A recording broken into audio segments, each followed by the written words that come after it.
years ago, they used to have these videotapes of old movie serials, like from the 40s, like Captain Marvel and Superman, and I'd watch 5 or 10 chapters. But I'm still here, and I think my lungs are okay. But we'll take that. The thing is here is that you have these PR people who want to sell somebody's book or lecture tour or course or something. So they come up with a very, very spectacular or outrageous set of statistics. It may be true that if you sit in one place for 5 or 6 hours a day and you don't do any exercise, that might make a difference. But this came across as being a little over the edge. How about all these people that do, flights back and forth across the Pacific to Australia, to Tokyo? I mean, they're sitting there for 10, 11 hours. And I know in the past that they have had some studies that show that it does raise your susceptibility to getting blood clots in your legs, especially. If it was as bad a problem as they're suggesting, people should be dropping like flies left and right, and zoned out in front of Netflix or Amazon Prime or something. Well, if you're not moving. Now, I understand if you get up and you maybe take 10, 15 minutes off and you engage in a little bit of activity, you move around a little bit. I think that's one way to avoid this sort of thing. But that really is not an argument in favor of or against TV binge watching. It's sedentary activities. I mean, when I'm sitting here to do the radio show, we do basically a 2-hour session for a show that ends up being 3 hours when you count the news breaks when it's being sent out by the radio stations. But I'm not sitting here for 2 hours straight. There'll be times when I just get up and walk around the room while a guest is talking, because you have to. In fact, Apple's Apple Watch will do that every hour. It's going to ping your wrist or something with haptic feedback to tell you to get up and exercise. So I hope that when you listen to the show, whether it's 2.5 hours, 3 hours from the network feed or from the After the Paracast feed, which is just shy of 2 hours, stop and get up. I guess if you're driving, you can't do that. Yes, you can. You could go to a rest stop, get out for a few minutes. Hey, we just told people not to listen to this show straight. Is that politically incorrect, Chris? No, you should definitely have a buzz on. Well, I don't know if I want to do it with an Apple Watch and spend $300 for an Apple Watch. I have a great watch here. It's $12.88 from Walmart. Right over your head, Gene. I probably was. Sometimes with some of our guests, you definitely need a buzz on. Well, in the old days, certainly. Well, that was a conversation stopper. Yeah, listen, this is going to be a lot of fun. Conversation stopping for fun and profit. Today we... Yeah, yours. Well, look, I can stop a conversation with the best of them, my friend. Yeah. Something like that. Something like that. In any case, we have a return visit from the head photo UFO guy at MUFON. That's not his official title. I'm making it up. But it's roughly his official title. Marc Dantonio. And also, he's an astronomer, by the way. That's what he's trained to be. And we'll talk about exoplanets in addition to UFO stuff. And we're going to look at these other worlds that are being discovered almost daily with possible M-type or Goldilocks planets that may be capable of harboring life, and maybe life as we know it. And I think the technology behind that's pretty interesting, because it's not like you're looking at a telescope. It's not like you're looking into a telescope and seeing something. It's inferring the existence by how these worlds impact the star systems and everything else. It's interesting technology. We'll talk about it. And we'll talk about it in light of the fact that every few days I get this Facebook post from somebody where they invite me to hear the channeled beings from Zeta Reticuli. Do you get that? No, I'm pretty effective at weeding out the woo-woo crowd. But I have a few sort of litmus posters that I hold my nose when I read their posts, but I like to at least keep my finger on the pulse of the woo-woo tribe. But for the most part, no, I don't get those. With this one, I have fun. Every time I see this, and it's like every few days, I post a response. Zeta Reticuli is a binary star system, and there's no evidence of any extrasolar planets orbiting them. But if you want to go hear someone who claims to be in touch with beings from a place...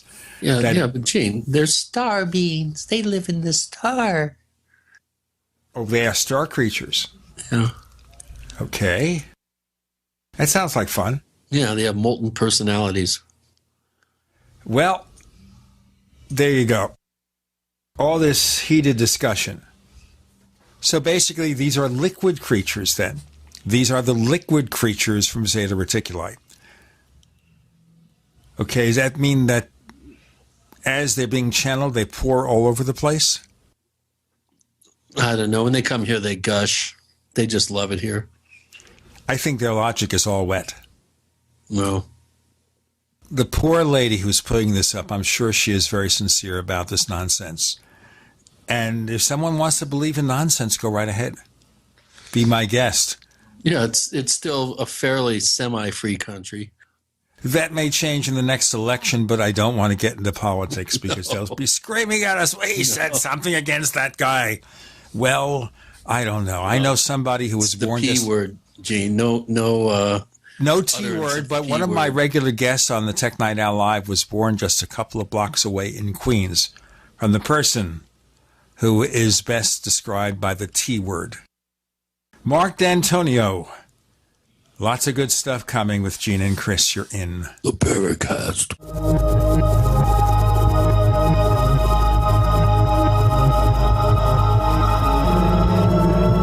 The award-winning Graphic Converter 10, the universal genius for photo editing apps on your Mac. Join over 1.5 million loyal users for the Swiss Army Knife app. It gives you all the features that you expect, and most important, it's easy to use. You can get it for just $39.95 from www.lemkesoft.com. That's www.lemkesoft.com. Do you need a website? Well, you can get a great deal on hosting services with Namecheap's legendary coupon code. They're offering substantial hosting discounts on shared hosting, business hosting, VPS hosting, reseller hosting, and even dedicated servers. Namecheap is preferred by millions. It's backed by a money-back guarantee. Use the coupon code LEGENDARY to cash in on the special deal at Namecheap.com, Namecheap.com. Hello? Congratulations. For what? For losing all that weight. How'd you do it so fast? ASAP. ASAP what? What's that mean? Are you ready to get as skinny as possible, as soon as possible, as simple as possible, and as sexy as possible? I'm listening. Then get with the ASAP program. It's real and it works. No smooth talk, no slick advertising, and no exaggerated claims of success. I've got to know more. Welcome to ASAP, as slim as possible. Whether you have 10, 20, or 50 pounds to lose, ASAP is your weight loss answer. ASAP targets the abnormal fat reserves and makes them available to be burned as fuel and contains no caffeine or hormones. Order ASAP at wholesale prices or join the team to share the business with others. Visit GCNteam.com or call 877-878-4203. GCNteam.com or call 877-878-4203. Lose weight and look great with ASAP, as slim as possible.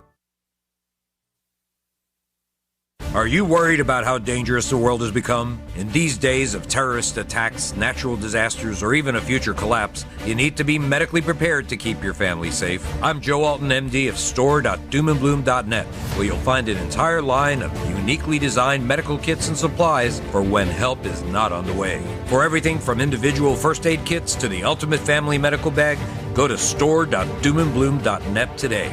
That's store.doomandbloom.net. You'll be glad you did. Dangerous blood clot device alert. If you or a loved one had an IVC filter placed to prevent blood clots from traveling to your heart or lungs and suffered an injury, you may be entitled to substantial financial compensation. The FDA warns that IVC filters may cause serious complications, such as heart or lung damage, internal bleeding, and even death. These dangerous blood clot devices can break, and the metal fragments can travel to your heart or lungs, causing serious injuries. If you or a loved one suffered organ damage or other injuries injuries from an IVC filter, you may be entitled to substantial financial compensation. Act now. Time is limited to file a claim. For a free consultation and free information, call Injury Help Desk at 800-478-1507. 800-478-1507. 800-478-1507. This is an advertisement. Paid non-attorney spokesperson. InjuryHelpDesk.com is responsible for this advertisement. Principal office, Las Vegas, Nevada.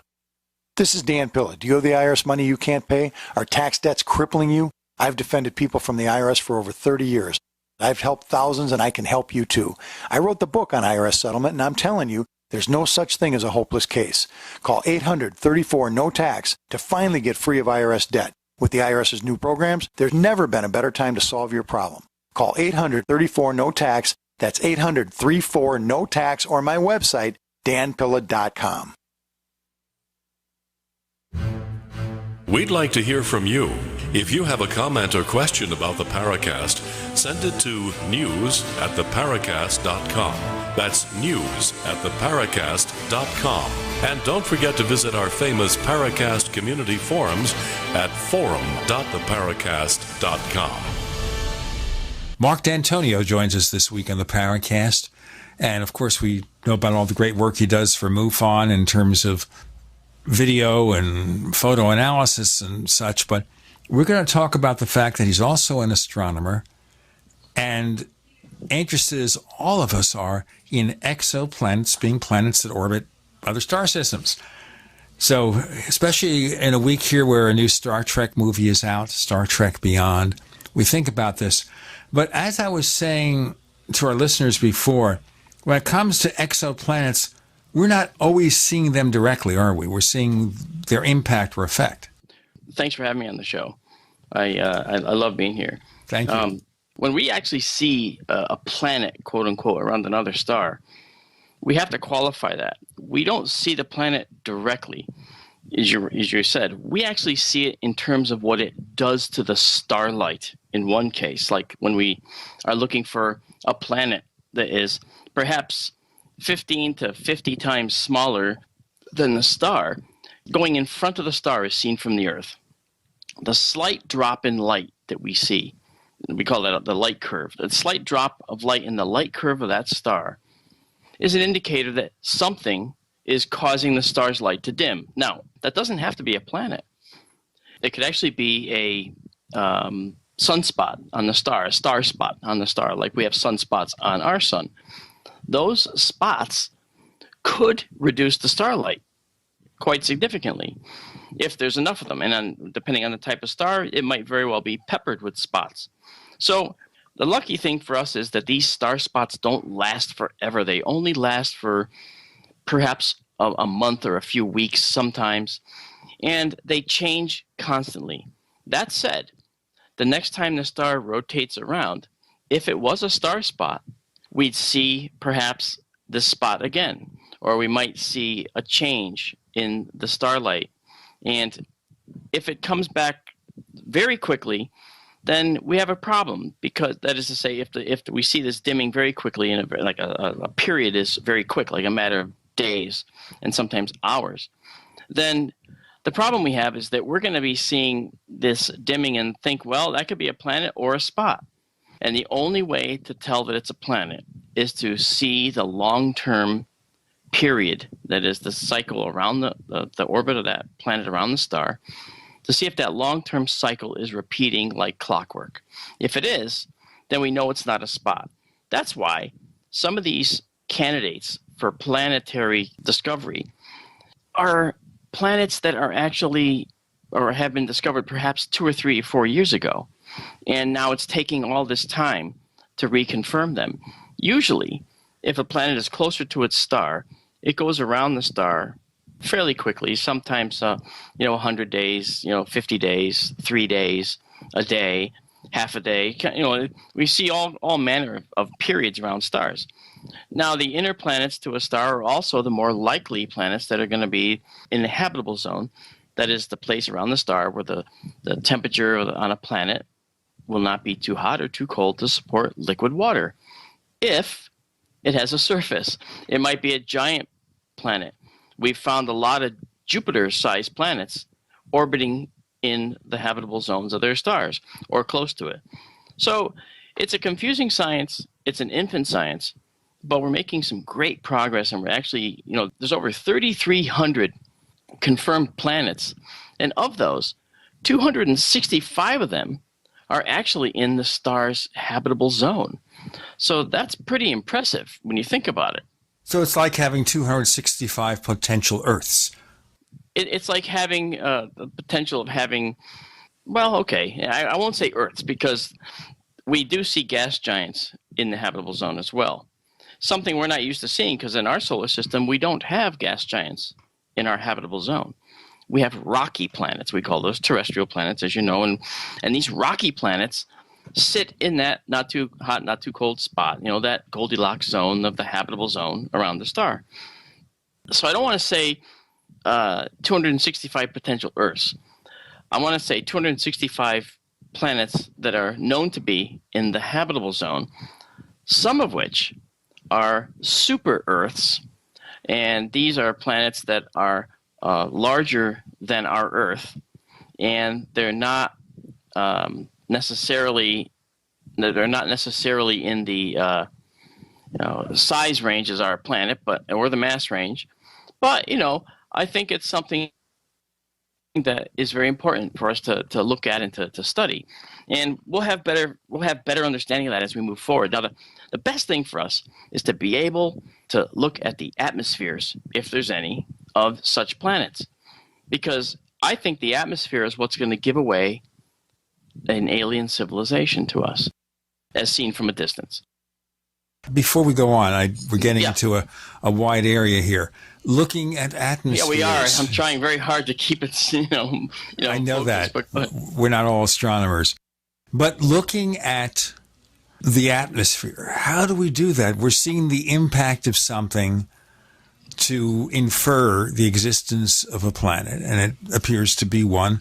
How do we look at the potential atmospheric makeup of it? What's the secret? The secret is to look at the star's spectrum. Now, when we look at our sun, the light we see from the sun looks like one color, but from your grade school and from college and beyond, that the light of the sun can be broken up into a spectrum, a prism of red, orange, yellow, green, blue, indigo, and violet colors. That's the visible spectrum that we see. And within that visible spectrum from the sun, we see these dark lines, which are called Fraunhofer lines. They're the Fraunhofer spectrum. Now, what are those? Those are the telltale signatures of other elements in our star's atmosphere. And they're called absorption lines. And an absorption line is what you will see in a star's spectrum if you have a cooler gas on the outside of the sun in front of a hotter gas on the inside of the sun.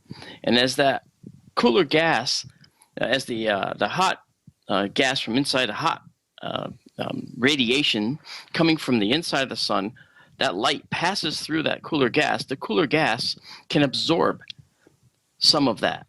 And those are absorption lines. And those absorption lines are what we see. And so we're going to look for what we're calling a contamination in the spectrum of a star, 60 light years away from a planet we can't even see.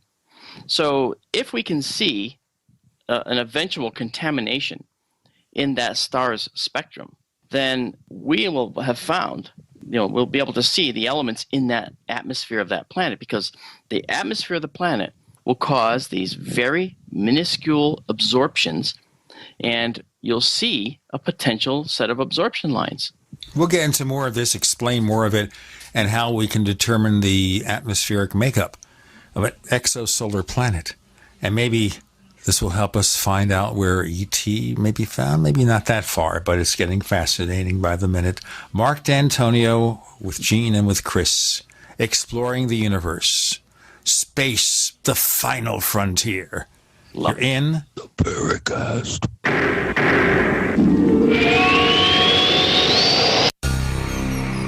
Thank you for listening to GCN. Visit GCNlive.com today. So you've got to take a state construction license exam or certification. Can't decide on what books or what chapters to study? Discover right now how you can eliminate unnecessary books and wasted study time. At contractorexam.com, our study materials zero in on state-required test topics in an effective, multiple-choice format. So whether you're a plumber, electrician, general contractor, or other construction-related trade, contractorexam.com will help get you prepared. Visit us at www.contractorexam.com today. Water is the single most important thing your body needs, so you want to be sure it's the best for you and your family. Since 2005, thousands have depended on Berkey purified water. The Berkey Guy provides the lowest priced filtration systems in every size for incredibly delicious water now and in an emergency. Get to GoBerkey.com or call 877-886-3653. 877-886-3653. GoBerkey.com. Have you ever thought you'd like to flip houses but didn't know how or where to get the money? Are you ready to be your own boss so you can start living the good life? Hi, I'm Preston Ely. I used to be so broke. I had my electricity turned off 9 times, but I figured out a way to quit my job and find financial freedom in real estate. For a limited time, I want to send you a free copy of my smash hit selling book, How to Get Rich in Real Estate. It shows you how to copy exactly what I did so you can make money from the comfort of your own home without even doing any manual labor. I've already given away 5,000 books and they're going fast. To get one before they're gone, call 1-800-958-9859. Listen, if you're sick and tired of stressing about money, this book could change your life. It's short, fun to read, easy to understand, and awesome. To find out how to get your free book while supplies last, call 1-800-958-9859. Call 1-800-958-9859.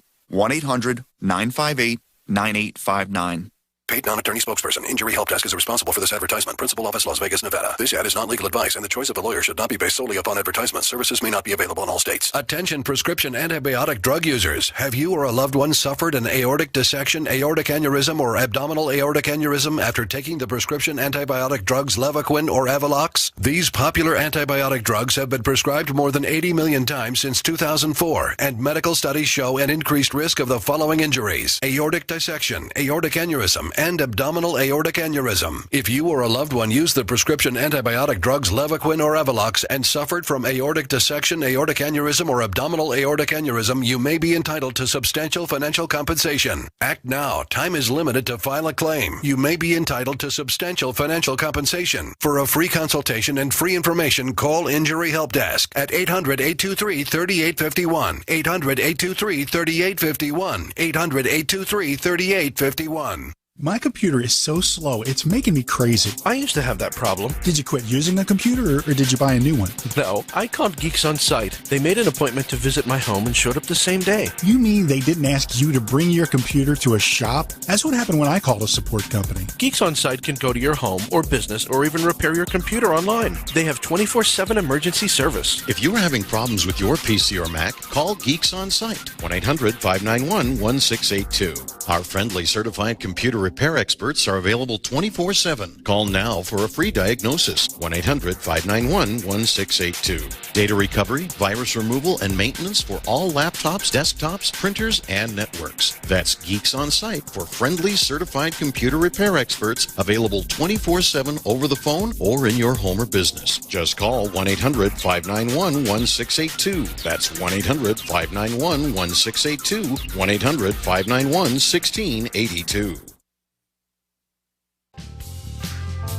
Hi, this is Nick Pope. You're listening to the Paracast. Oh, well, we are exploring the final frontier, exoplanets, with Marc Dantonio. Let's talk more about the atmospheric makeup here. So we could look at this and maybe get a rough idea that this particular exoplanet has an atmospheric makeup that's similar enough to us to possibly be a source of life. That's right. And that technology to do that with every planet we find is still not quite here. However, with some of the larger planets, astronomers have been able to determine the atmospheric makeup already of some planets. They found a planet out there that, for instance, has a lot of oxygen molecules in its atmosphere. And I know that sounds, wow, hey, that's life potentially. But it's actually a hot Jupiter, and it's very close to its star. In fact, it's so close to the star that one side of the planet is always facing the star because it's tidally locked.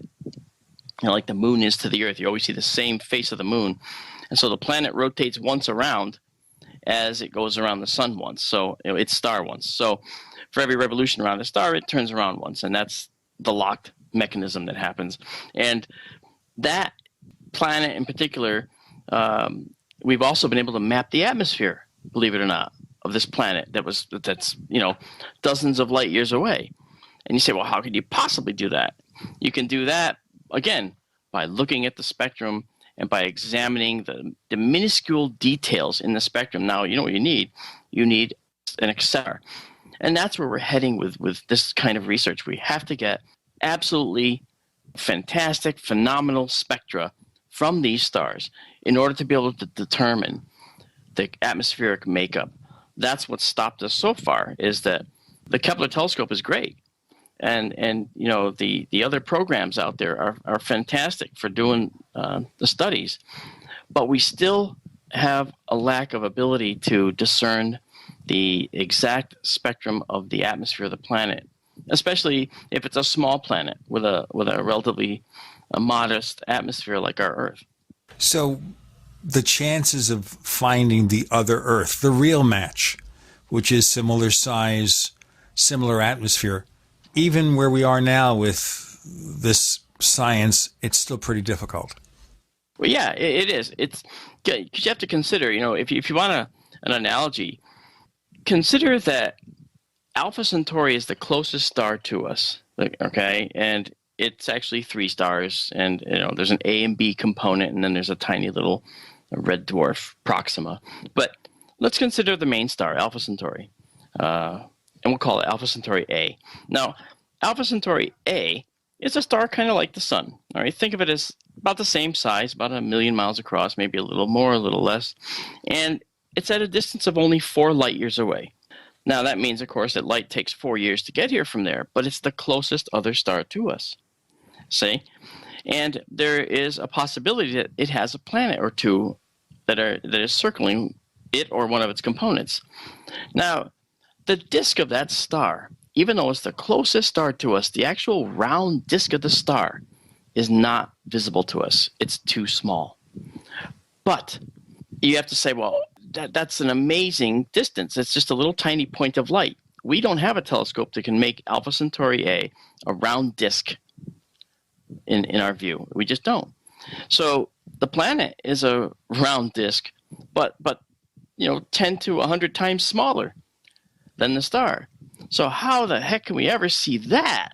Okay, an analogy is, if we had just a disk of Alpha Centauri, if we had a quarter in our hand and we wanted to move it away from the camera as far as it needed to go so that the disk of that quarter would appear the same size as Alpha Centauri appears in our sky, we'd have to move that quarter 765 miles away from the camera.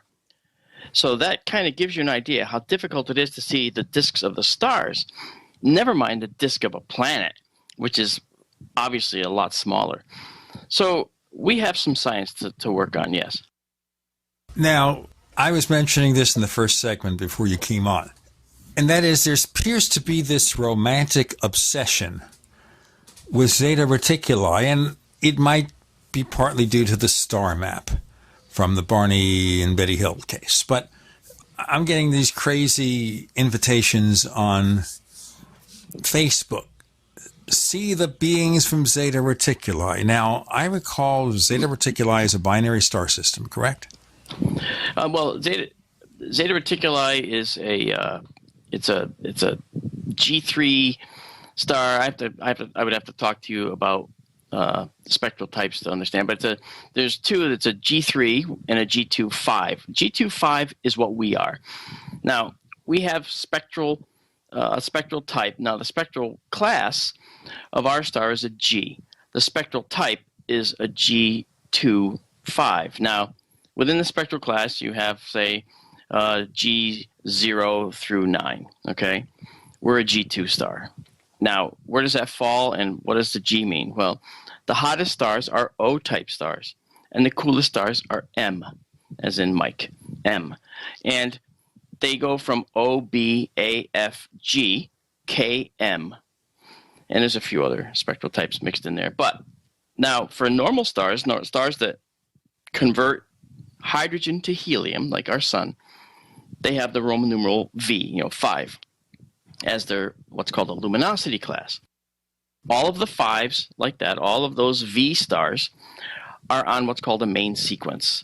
And so Zeta Reticuli is a G3 or G5 V and a 2V star. So these stars are these are very, very much like the sun in a lot of ways. Chemically, they probably look about the same, and they only differ by a little bit, compared to the sun.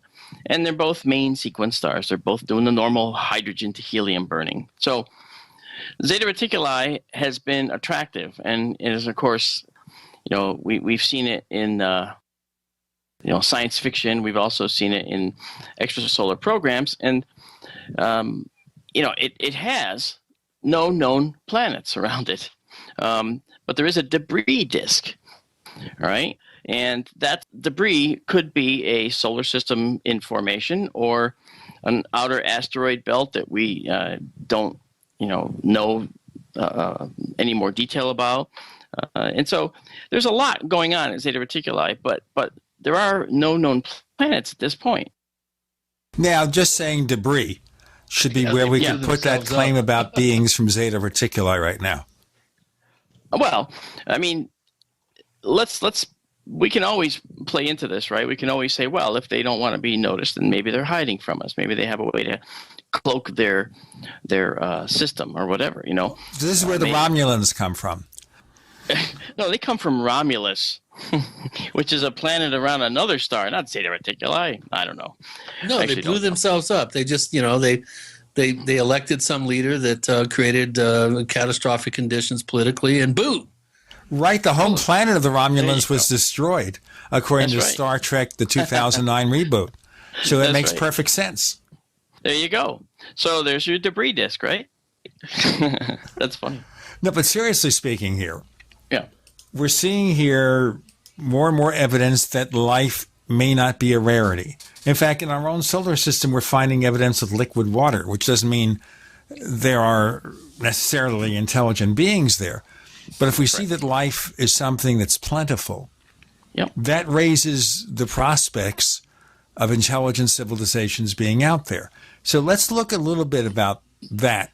We have an intelligent civilization on whatever planet we choose.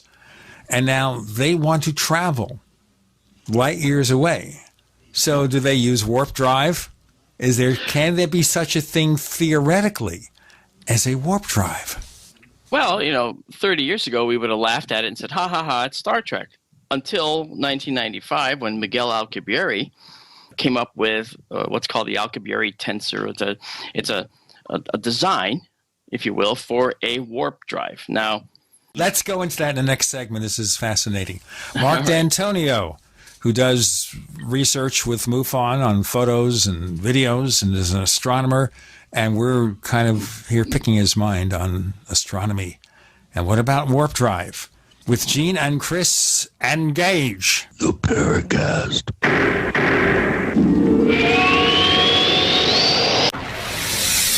You are listening to GCN. Visit GCNlive.com today. We also have swag. We have all these exclusive Paracast things that you can buy. We've got 60 or so different items, and entails t-shirts, sleeves for notebook computers, iPad cases, mouse pads, the Paracast Jumbo tote bag, all sorts of t-shirts and jackets and stuff like that for men and women. We have a Paracast aluminum water bottle. All this stuff, you go to store.theparacast.com, store.theparacast.com. What makes it special is that the items are the best quality, great t-shirts, fabrics, and they have our official logo on them. That's what makes them special, in multiple sizes and colors. We even have stuff for children, stuff for women, stuff for men. We have all sorts of sizes, like small up to X large. A lot of good stuff. That's the swag from the Paracast. you go to store.theparacast.com, stop by and take a shopping tour. Attention backpackers on a budget. Why spend $80 to $300 to pump clean survival water? Introducing the Viva Water Pump Kit from Viva Outdoor Products. Super easy to use and super lightweight at only 6.5 ounces, the Viva Water Pump Kit provides high flow rate at 1 ounce per stroke, can be one-hand pumped, and is dependable and affordable at only $24.99. Filter not included. Get your Viva Water Pump Kit at viba-odp.com from Viva Outdoor Products. There is an affordable alternative to the high cost of healthcare that offers freedom from insurance while providing compliance with the Obamacare individual mandate. Imagine having access to quality, affordable healthcare that allows you the freedom to choose your doctor and hospital. Members can share up to 100% of necessary medical expenses, including some alternative treatments. Find out how you and your family can contain healthcare costs without giving up your freedom. Go to libertyoncall.org. That's libertyoncall.org. Paid non-attorney spokesperson Adam Pulaski of the Pulaski Law Firm with principal office in Houston, Texas is the attorney responsible for the content of this ad. This ad is not legal advice, and the choice of a lawyer should not be based solely upon advertisement. Services may not be available in all states. Attention Xarelto users. If you or a loved one took Xarelto and suffered a serious bleeding event, you may be entitled to financial compensation. Xarelto is a popular prescription blood thinner used to prevent blood clots and protect patients from strokes. These serious bleeding events have led to numerous cases of hospitalization and even death. Phone lines are open 24/7. Call 800-261-0937. That's 800-261-0937. Are you worried about your mom or dad living alone in their house? Hi, I'm Joan London. Listen, I know how difficult it is to find senior care for someone you love. That's why I recommend a free service called A Place for Mom. They are the nation's largest senior living referral service. Call A Place for Mom today. To receive free information on senior living communities in your area, call A Place for Mom at 1-800-704-6182. A Place for Mom offers free one-on-one advice from local advisors and a personalized list of senior living communities you can visit. If you have questions about senior care for your mom or dad, there's a place for answers, A Place for Mom. Call A Place for Mom in the next 10 minutes to get your free ebook on financing senior care as well as free information on senior living communities in your area. Call 1-800-704-6182. That's 1-800-704-6182. As a doctor, I see patients every day who are losing their vision to age-related macular degeneration, also known as AMD. If you have blurry vision or blind spots, they can be symptoms of AMD, and if untreated, could lead to blindness. The good news, AMD can be managed with effective clinically approved treatments that may reverse some vision loss. For free AMD information, contact the Foundation Fighting Blindness at 1-800-BLINDNESS. That's 1-800-BLINDNESS. There is a cure in sight.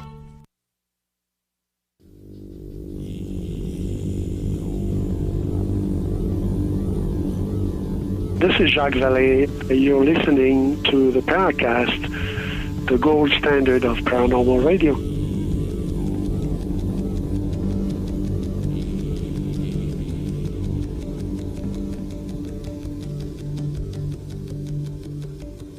Oh, I just love doing that, okay? Marc Dantonio, Warp Drive. So isn't it interesting here how all these crazy inventions that we saw in Star Trek in the 60s, from communicators, which are now mobile phones, to in Star Trek Next Generation, these portable tablets they ran around with, which inspired, literally, the iPad. So now we have Warp Drive. People looking at the science of Star Trek and coming up with something. So tell us, what do we know about Warp Drive? Well, first of all, let me just go back to that iPad thing for you for a second. The actual inventor of the iPad is none other than Douglas Trumbull. Now, I work with Doug, and I'm not just doing that as a shout-out. Okay, Doug Trumbull's an Academy Award-winning visual effects guy, and he did 2001: A Space Odyssey.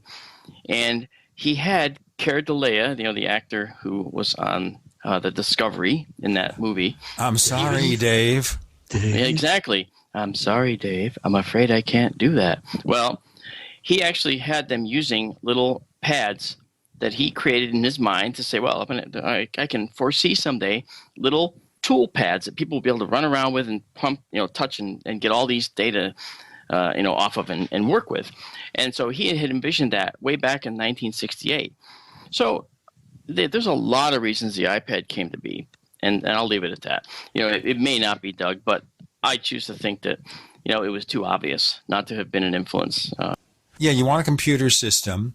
You want something that's portable you can carry around with you, that contains a lot of information, has easy access to that information. So it's certainly a logical device to create. Yeah, it sure is. And so when we all watched Star Trek, when Star Trek came out in the 60s, actually, the first series, the TOS, the original series, those of us who like science fiction, we loved watching Kirk talk about planets and aliens, and we... Why do you say that? Right? That's the one thing, by the way, in Chris Pine's performance of Captain Kirk. He makes no effort to duplicate Shatner's rather staccato delivery there. Thank heavens.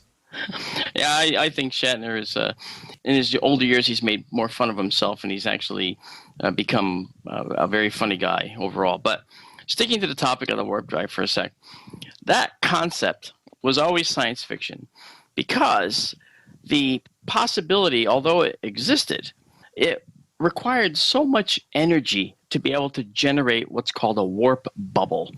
And it requires negative energy. It requires all the things we don't know and all the things we have no clue about. But, Captain, can't we get dilithium crystals? Yes, if there was a dilithium, mine and there was dilithium, then we could use that. But the warp drive is an interesting concept. Think of it this way. You're in a ship and you have a warp core, something you can generate a warp bubble around your ship. That bubble basically separates you from regular space. All right? And just live with that for now. And the best thing you can do in the warp bubble is you can pull the universe past you as fast as you can. Now, you're sitting still. You're not violating the speed of light speed limit for corporeal physical objects in our universe.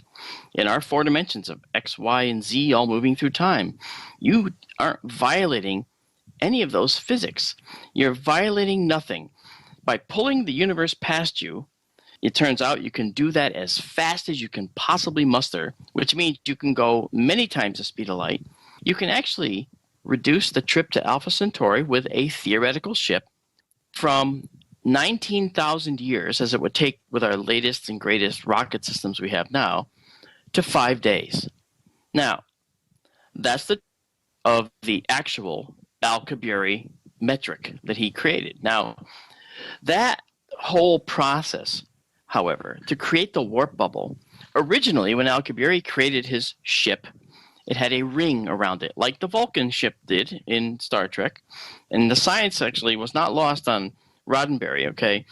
Although Al-Kabiri came along far later, there was science earlier that talked about warp drive and what might be involved. So the actual ring that's created to generate the warp bubble on this ship required the amount of energy that was the equivalent of converting the planet Jupiter to energy, all of its mass. That was absolutely, stupendously impossible and remains so, and probably would remain so for a civilization thousands of years in advance of ours. So enter a team of speculating scientists who decided to take on the Al-Kabiri drive around 6 years ago or so. They altered the ring of that Al-Kabiri drive that Miguel Al-Kabiri had come up with, and they came up with a new design. That new design used far less energy, so much so it was 10 to the 23rd less energy, and in fact it reduced the amount of mass energy, the mass equivalence down from the planet Jupiter to the size of the Voyager spacecraft. Oh, and it made, now it's still impossibly difficult to imagine converting all of that mass to energy. We think of, when we convert mass to energy, we just think of, throw coal on the fire and it burns. That's the most primitive way to generate energy there ever was. You've heard, I think it was Michio Kaku who said, to get energy on Earth, we still burn dead things. That's how we attain our energy. And so the Al-Kabiri drive, on the other hand, would use only the mass of, say, the Voyager spacecraft. But you still have to make that warp bubble, and the warp bubble still has to remain intact, and you still have to be able to have the ability to pull the universe past you. You're sitting still. The idea is that you're extending the distance between you and where you started and shortening the distance between you and where you're going. So you extend the distance from Earth to your ship and you shorten the distance from Alpha Centauri to your ship. That's the overall process. So it makes interstellar travel more possible now. And that warp drive sounds like the answer to everything, right? Except it's not even close to what can get us to the far reaches of the universe or to the farther stars, even in our own galaxy. It would still take a lifetime to travel to the farther stars in our galaxy. It's not enough. It's not remotely fast enough. So you think, wow, we're sunk, right? But the answer is sitting deep within string theory. Now, string theory is a very esoteric subject that is very hard to digest. There's nothing intuitive about string theory. But understand that in string theory, there are propulsion concepts that may allow us to leave our four dimensions, X, Y, Z, all moving through time, as I said, and travel in an in-between area called the bulk, B-U-L-K, and then drop back in anywhere we want, like anywhere in the universe. Now, once we're out into the bulk, we're unconstrained by any of the physical limitations we have in our universe. I know this sounds like science fiction, but it's becoming more science plausible. And I don't say science fact, I say science plausible because we don't have the technology to do any of it. But I'm saying it's plausible. And that's the thing that is going to be where we're going to go. That's on our far horizon. The Alcubierre Drive is on a nearer horizon, but it's still far away, maybe 300-400 years. And then perhaps the second horizon will come and we can do this interdimensional shift and shift out and shift in. Now, when that happens, if there is an advanced race using such technology, they're going to leave what Doug Trumbull and I call skid marks in our universe when they transition between that bulk outside space and the dimensional inside space in our universe. Those skid marks will show up on sensors that we can have and place in the field. And Chris O'Brien knows all about these because we've talked about it. And the actual sensors will detect the radiations that might be emanated from a craft that might be using such technology. We're talking here of an advanced UFO detector. That's correct. It's called, and we're building it. It's called UFOTOG, UFO-TOG-2. Doug came up with the original UFOTOG system, which was just, it was a bunch of really cool telescopes mounted on very, very fast hydraulic systems that could track objects in the sky. And it worked great. But as we talked about, it's not good enough because we can only have one of those vehicles at a time. Even if we had 10 of them, it's not nearly enough. We need hundreds. Where do you park them? Right, exactly. That's the bigger problem, right? How can they access a mountaintop that's rugged? I'll tell you what, we're going to park something else for a moment, and then we'll come back with Marc Dantonio and Gene and Chris exploring the universe. You're in the Paracast.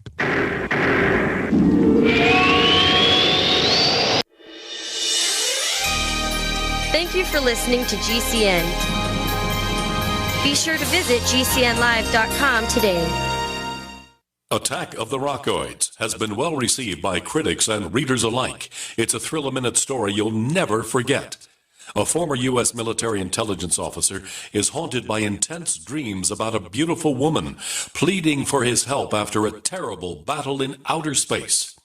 But the dreams turn out to be true and thrust him into a telepathic love affair with a woman whose faraway planet is intent on destroying the Earth. And now the gripping tale continues in The Coming of the Protectors. It's the second book of the Rockoids trilogy, a galaxy-spanning adventure that pits our hapless heroes against powerful, fanatical enemies that threaten the lives of freedom-loving beings everywhere. Attack of the Rockoids and The Coming of the Protectors. Classic science fiction at its best, available now. For more details, visit rockoids.com. That's ROCKOIDS.com. This is an alert. If your business or church is building this year, you're about to pay more than you should. This could mean thousands of dollars more for your office, retail space, church, or warehouse. A General Steel building can save you as much as half the cost and time of similar conventional construction. And we're offering rebates of up to $20,000 to help you build today. Call General Steel for free information that could save you thousands. Call 866-91-STEEL. 866-91-STEEL. 866-91-STEEL. Are you living your passion? Are you pumped to go to work because you get to talk about or work with or do the things that interest you the most? Is working, playing, and relaxing one and the same? As long as you're working for someone else, you'll never be living entirely true to yourself and your passion. I'm Pharmacist Keith. Let me show you how you can work around your current schedule, create the extra income so you can live your passion. Visit radio.recordedvideo.com. That's radio.recordedvideo.com. radio.recordedvideo.com.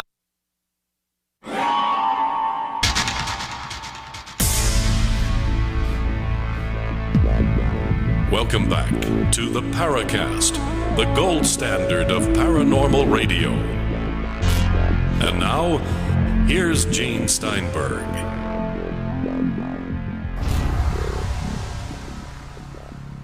I think Chris just swallowed a dilithium crystal. That's why it sounded like that.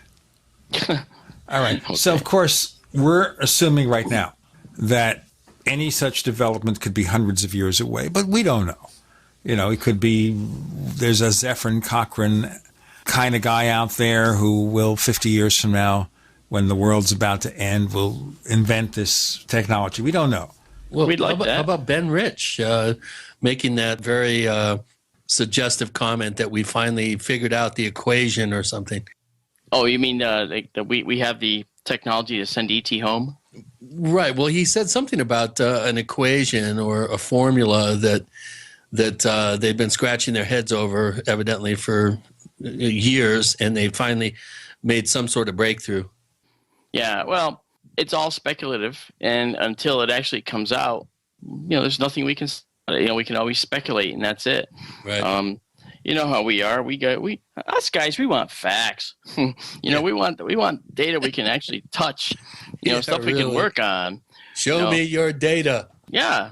Now, and speaking of the whole warp drive and the exoplanet stuff, I have a book that's I finished the illustrations for it, and it's going to be coming out. I'm still figuring out whether I'm going to e-publish it or hardcover publish it. It's got over 90 illustrations in it, so it might be a candidate for e-publishing. But it's called The Populated Universe, and it discusses, I believe, that the universe is really more conducive to life than not conducive to life. We see the building blocks of life everywhere we look out there, almost everywhere, right?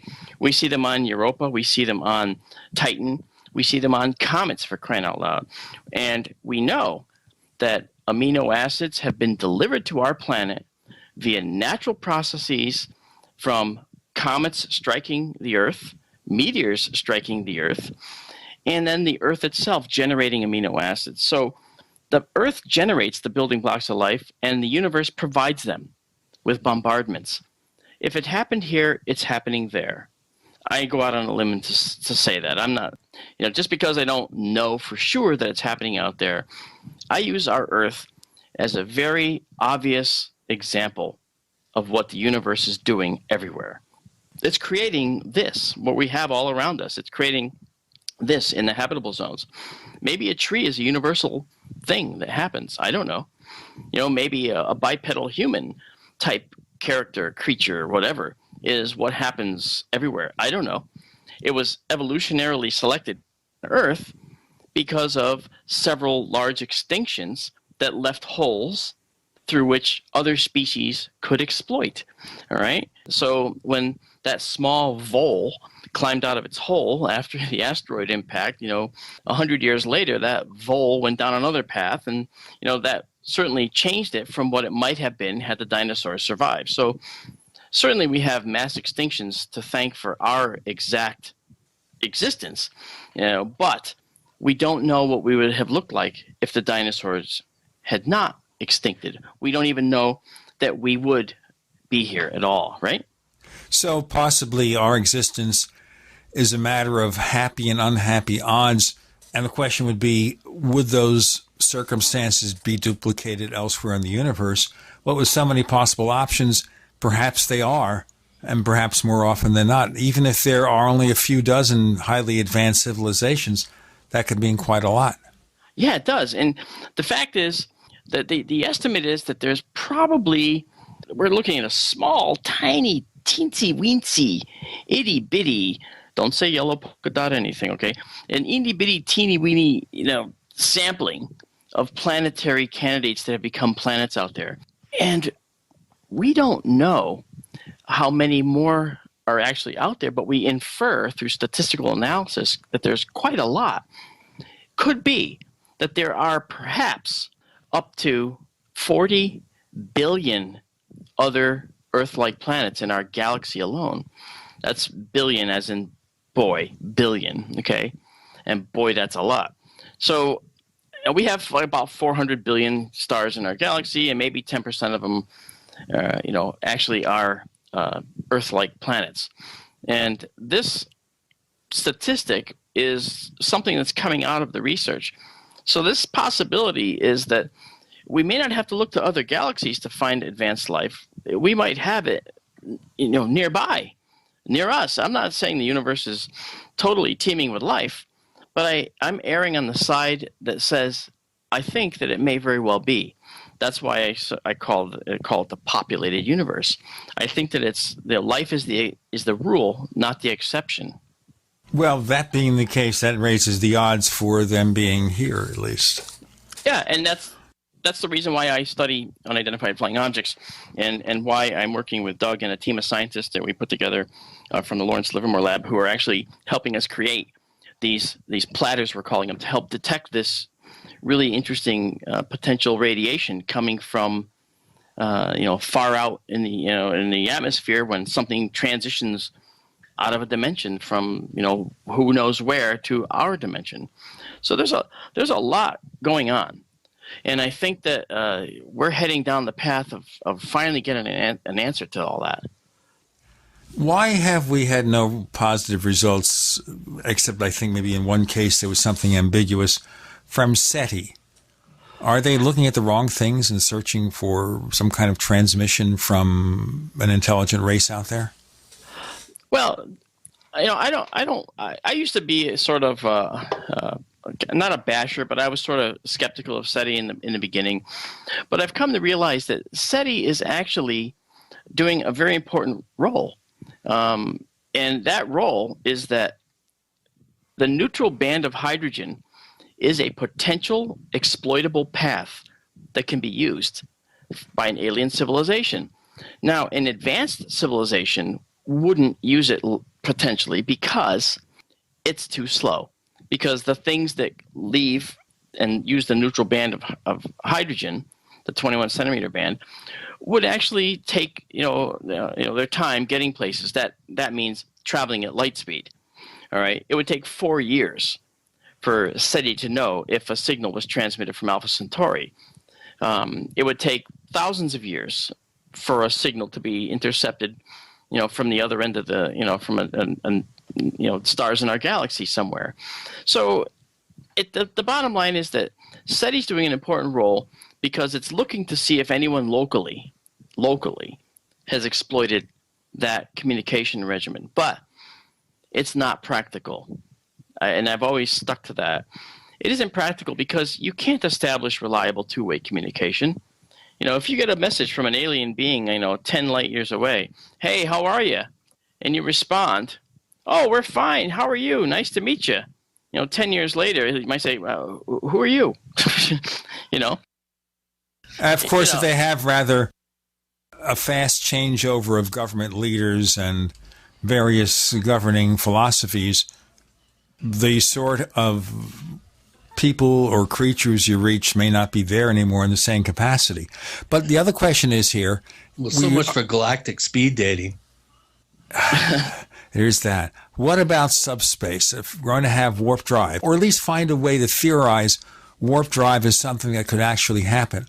What does subspace radio mean to anyone? Is that like sending out the radio signals in a space warp? I haven't a clue. You haven't a clue, Captain? But I'm serious here.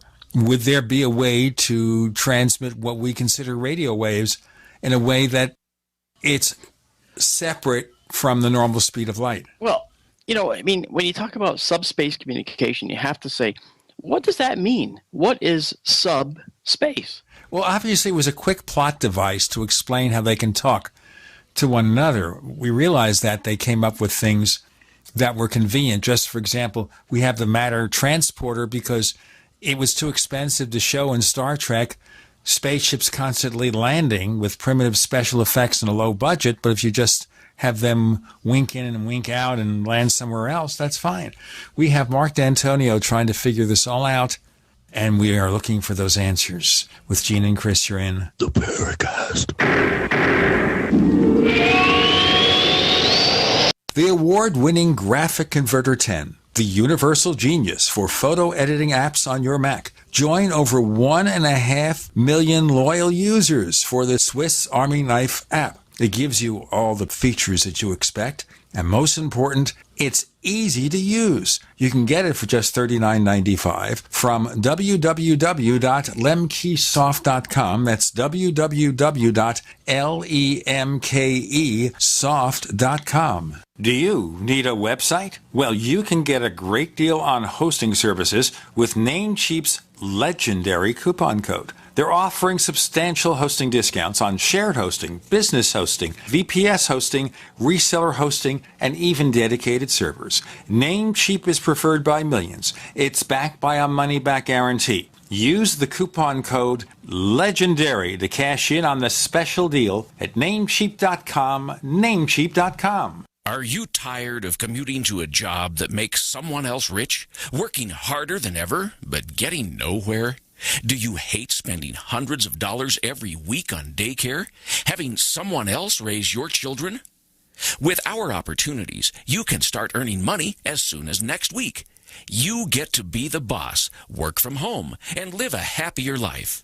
At Be the Boss Network, you'll find hundreds of work-from-home opportunities that you can literally start today and be earning money as soon as next week. Go to freedom106.com and start earning money as soon as next week. You get to be the boss. Get out of the rat race. Work from home. Go to freedom106.com right now and change your life today. That's freedom, the number 106.com. Go to freedom106.com and start earning money as soon as next week. You be the boss. Go to freedom106.com. Would you like to receive $250 to $1,000 cash per day? Go to richmoneyrich.com. No website, no selling, no explaining. Just take these simple 2 steps and go to richmoneyrich.com. You can be generating cash in the next 24 hours simply using this system. Good news is, it runs on 100% autopilot and you don't need any experience to get started. It's easy. Get your share of riches and go to richmoneyrich.com. That's richmoneyrich.com. Go now. Brought to you by the Conservative Investor. Current returns not indicative of future results. Paid non-attorney spokesperson. Injury Help Desk is responsible for this advertisement. Principal office, Las Vegas, Nevada. This ad is not legal advice, and the choice of a lawyer should not be based solely upon advertisements. Services may not be available in all states. Attention prescription antibiotic drug users. Have you or a loved one suffered an aortic dissection, aortic aneurysm, or abdominal aortic aneurysm after taking the prescription antibiotic drugs Levaquin or Avalox? These popular antibiotic drugs have been prescribed more than 80 million times since 2004, and medical studies show an increased risk of the following injuries: aortic dissection, aortic aneurysm, and abdominal aortic aneurysm. If you or a loved one used the prescription antibiotic drugs Levaquin or Avalox and suffered from aortic dissection, aortic aneurysm, or abdominal aortic aneurysm, you may be entitled to substantial financial compensation. Act now. Time is limited to file a claim. You may be entitled to substantial financial compensation. For a free consultation and free information, call Injury Help Desk at 800-823-3851. 800-823-3851. 800-823-3851. So So you've got to take a state construction license exam or certification. Can't decide on what books or what chapters to study? Discover right now how you can eliminate unnecessary books and wasted study time. At contractorexam.com, our study materials zero in on state-required test topics in an effective multiple-choice format. So whether you're a plumber, electrician, general contractor, or other construction-related trade, contractorexam.com will help get you prepared. Visit us at www.contractorexam.com today. We'd like to hear from you. If you have a comment or question about the Paracast, send it to news@theparacast.com. That's news@theparacast.com. And don't forget to visit our famous Paracast community forums at forum.theparacast.com. So obviously we understand that subspace radio was a plot device to make two-way communications possible from immensely long distance. But what about in the real universe? I missed that. Can you repeat that? Okay. I apologize for that. That's okay. I realize you humans are not logical. We humans are not logical. Exactly, Captain. So tell us, seriously. Obviously, subspace radio is a plot device. In the real universe. Well, it might be a plot device. You know, I've never investigated subspace type communication to know whether it was drawn from any real science out there. But I think it's interesting because what it implies is that there is communication that can kind of defeat the laws of the universe. I can imagine, if we move into the future, that a possible ship could actually create a little packet housed in a warp bubble that could go zipping through the universe at much faster rate. In fact, maybe that's the way we're going to, quote unquote, invent warp drive. Maybe it won't be a physical object we move through space, but maybe a packet of information that we send out to someplace. Like maybe we'll bounce a signal off Mars in a, quote unquote, subspace packet moving at faster than light speed, and the signature coming back would bounce back off of Mars' surface because some of it will get back. And that signal would then signify that we've succeeded in creating this technology. And then it would be a matter of moving up from there, scaling it up to move corporeal things like you and me at a warp drive. That's a possibility. Well, doesn't that take us to the philosophy of a matter transporter that would work and transport human beings across space? That's a Stargate. Yeah, you know what? I think that the thing that's interesting is that scientists in Geneva some years ago did manage to do they were very careful not to call it a transporter, but they created a technology that actually moved atomic characteristics from one place to another. They acted like it was a transporter device, and the press picked it up as a transporter. But I honestly think that the thing that we'll do first, I believe, because we have a world here, we have energy needs, and we have people needs, I think the first thing we're going to do is build what is known as the replicator that you see on Star Trek. Again, science fiction to become science fact. That would be like an enhanced 3D printer, almost. All a replicator is a object that organizes organic molecules in the proper lattice or in the proper configuration such that a steak is made or a fig Newton is made. I suppose then if you have a sophisticated technology, you say, I want steak from this steakhouse, medium rare, 8-ounce sirloin or something. I'm just throwing this out. I don't eat steak that often, not at my salary. I don't eat steak at all, actually. I mean, it's not for me. But I do think that there is a possibility that, and that's a whole show in itself. You know, Star Trek technology that could become a reality, right? And I think that replicators are probably one of those first things that we're going to create. Well, let's be clear. There's already many people out there, many research organizations doing research on the warp bubble issue. In fact, that's why we know that the warp drive, the bubble energy is now reduced from the mass of Jupiter to the mass of the Voyager spacecraft. So there's also labs out there that are doing research on the Alcubierre metric and to see if it is plausible. We can't say it's plausible yet because we can't generate the energies required to make a warp bubble. The idea would be, well, if we can't generate that energy, maybe they occur naturally, and maybe we can find a warp bubble out there and utilize that. Now, that's a long shot, but it is a possibility. Is that like almost in the TV show Farscape, they traveled through a wormhole to get from one part of the galaxy to another? I think we want to be careful there because a wormhole and this technology that I'm talking about, these are two different things. Wormholes are fully within our standard model of physics. They're within the standard model that we live within. Okay, we understand wormholes. We understand Einstein's theory of relativity as it relates to wormholes. We understand how Hawking relates his concepts to wormholes. And so a wormhole is not, I think, where we're going with this. I think we're talking about something outside of the wormhole, but the logical thought is that it's a path that connects A to B. And so you might think wormhole, but I'd be hesitant to go down that path and call it a wormhole because that puts it now into a different physical realm, a physics realm. Right, but the argument, as I said before, is you're making having a way to just jump from here to there. However it's done, that's a Stargate still, right? You know what? I guess by some kind of name, if you want to call it a name. I mean, that's a cool name. Let's call it that. It's a great show. I like MacGyver on it. Well, that thing went through more episodes than any Star Trek series. It was on for 15 years before it went off with different series. Stargate Atlantis. Yes, and we had Stargate Universe. Yes, and then we had Stargate SG-1.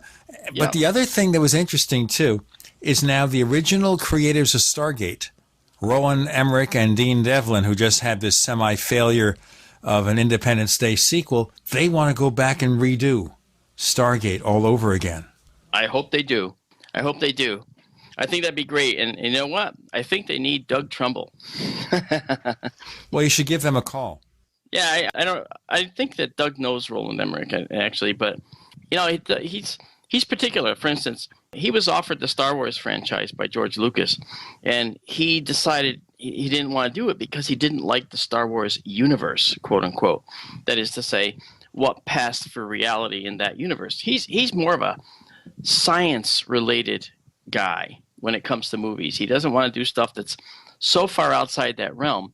Yet, our latest movie we did called UFOTOG, which actually is named after the actual UFO detection system. That movie is a 14-minute test movie that shows, a concept in movie making that was pioneered up at the studio. But in that movie, we went for not wormholes, but we went for extra-dimensional travel and traveling that way. And we have another movie that we want to do, and it relays, an arc, basically, of humanity, leaving Earth and going to another star in the universe.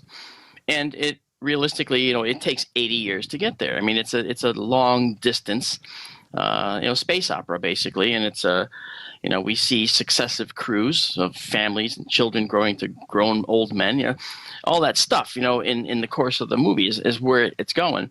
So he likes the more real stuff. But, if the whole concept, as we're talking about, of extra-dimensional travel could be quantified in a way that science can say, well, it's not here yet, but maybe it can happen, just like we know the Alcubierre metric can work if we have the right amount of energy to do X, Y, and Z, then I would say that, that was something that he would probably have an interest in. We've got more to get interested in with Gene and Chris and Mark. You're in the Paracast.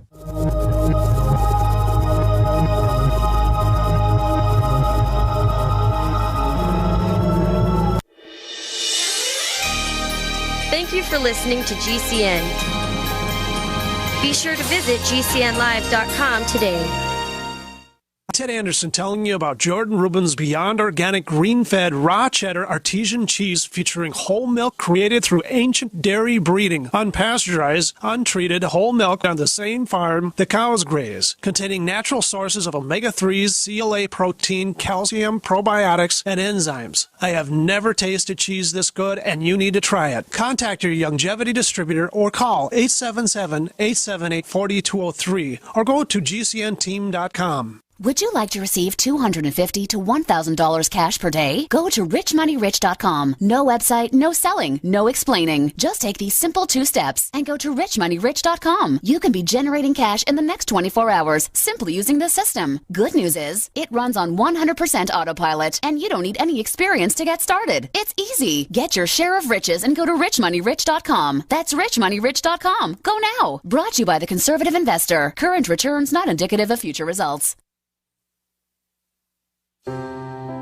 Are you worried about your mom or dad living alone in their house?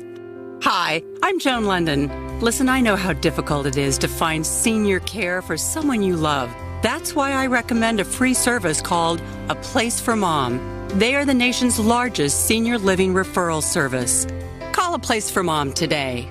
To receive free information on senior living communities in your area, call A Place for Mom at 1-800-704-6182.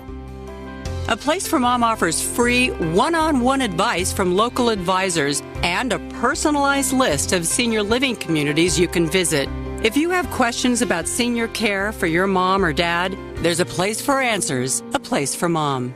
Call A Place for Mom in the next 10 minutes to get your free ebook on financing senior care as well as free information on senior living communities in your area. Call 1-800-704-6182. That's 1-800-704-6182. Did you know that a dirty CPAP system can make you sick? If you knew what could be growing in your mask and hose, you might not sleep so well. But now, SoClean.com has released the world's first and only automated CPAP cleaner and sanitizer.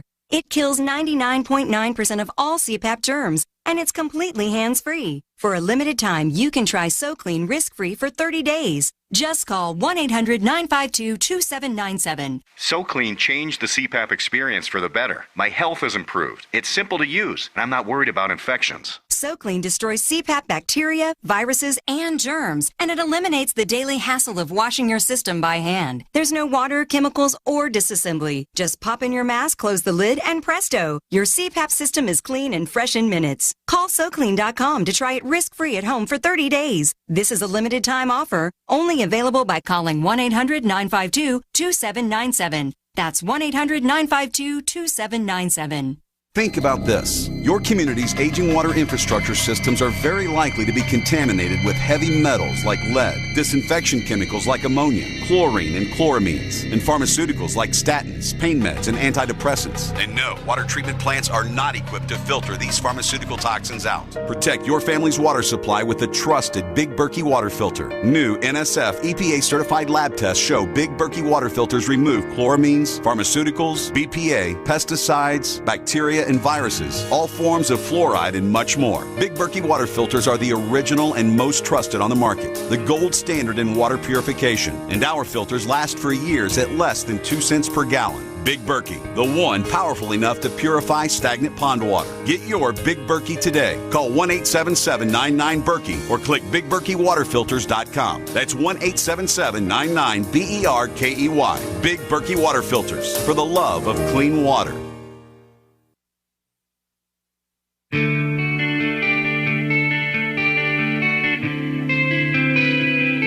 This is Jerome Clark, author of the UFO Encyclopedia and other books. You're listening to the Paracast. Marc Dantonio is with us. We're exploring the science, the possible future science, after we started out with the possibilities of life out there and what we discovered about it, the ways to get from there to here and back again. Chris, you have a question or two?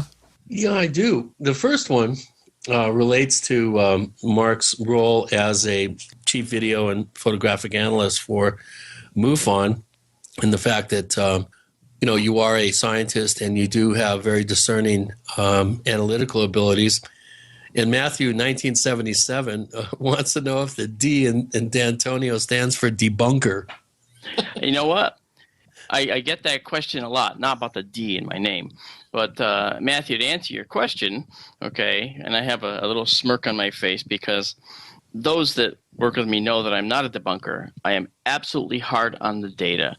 And I'll tell you why. Because we know there's not a lot of good data out there. And we have to maintain the ability to discern between the good and the bad. That's all there is to it.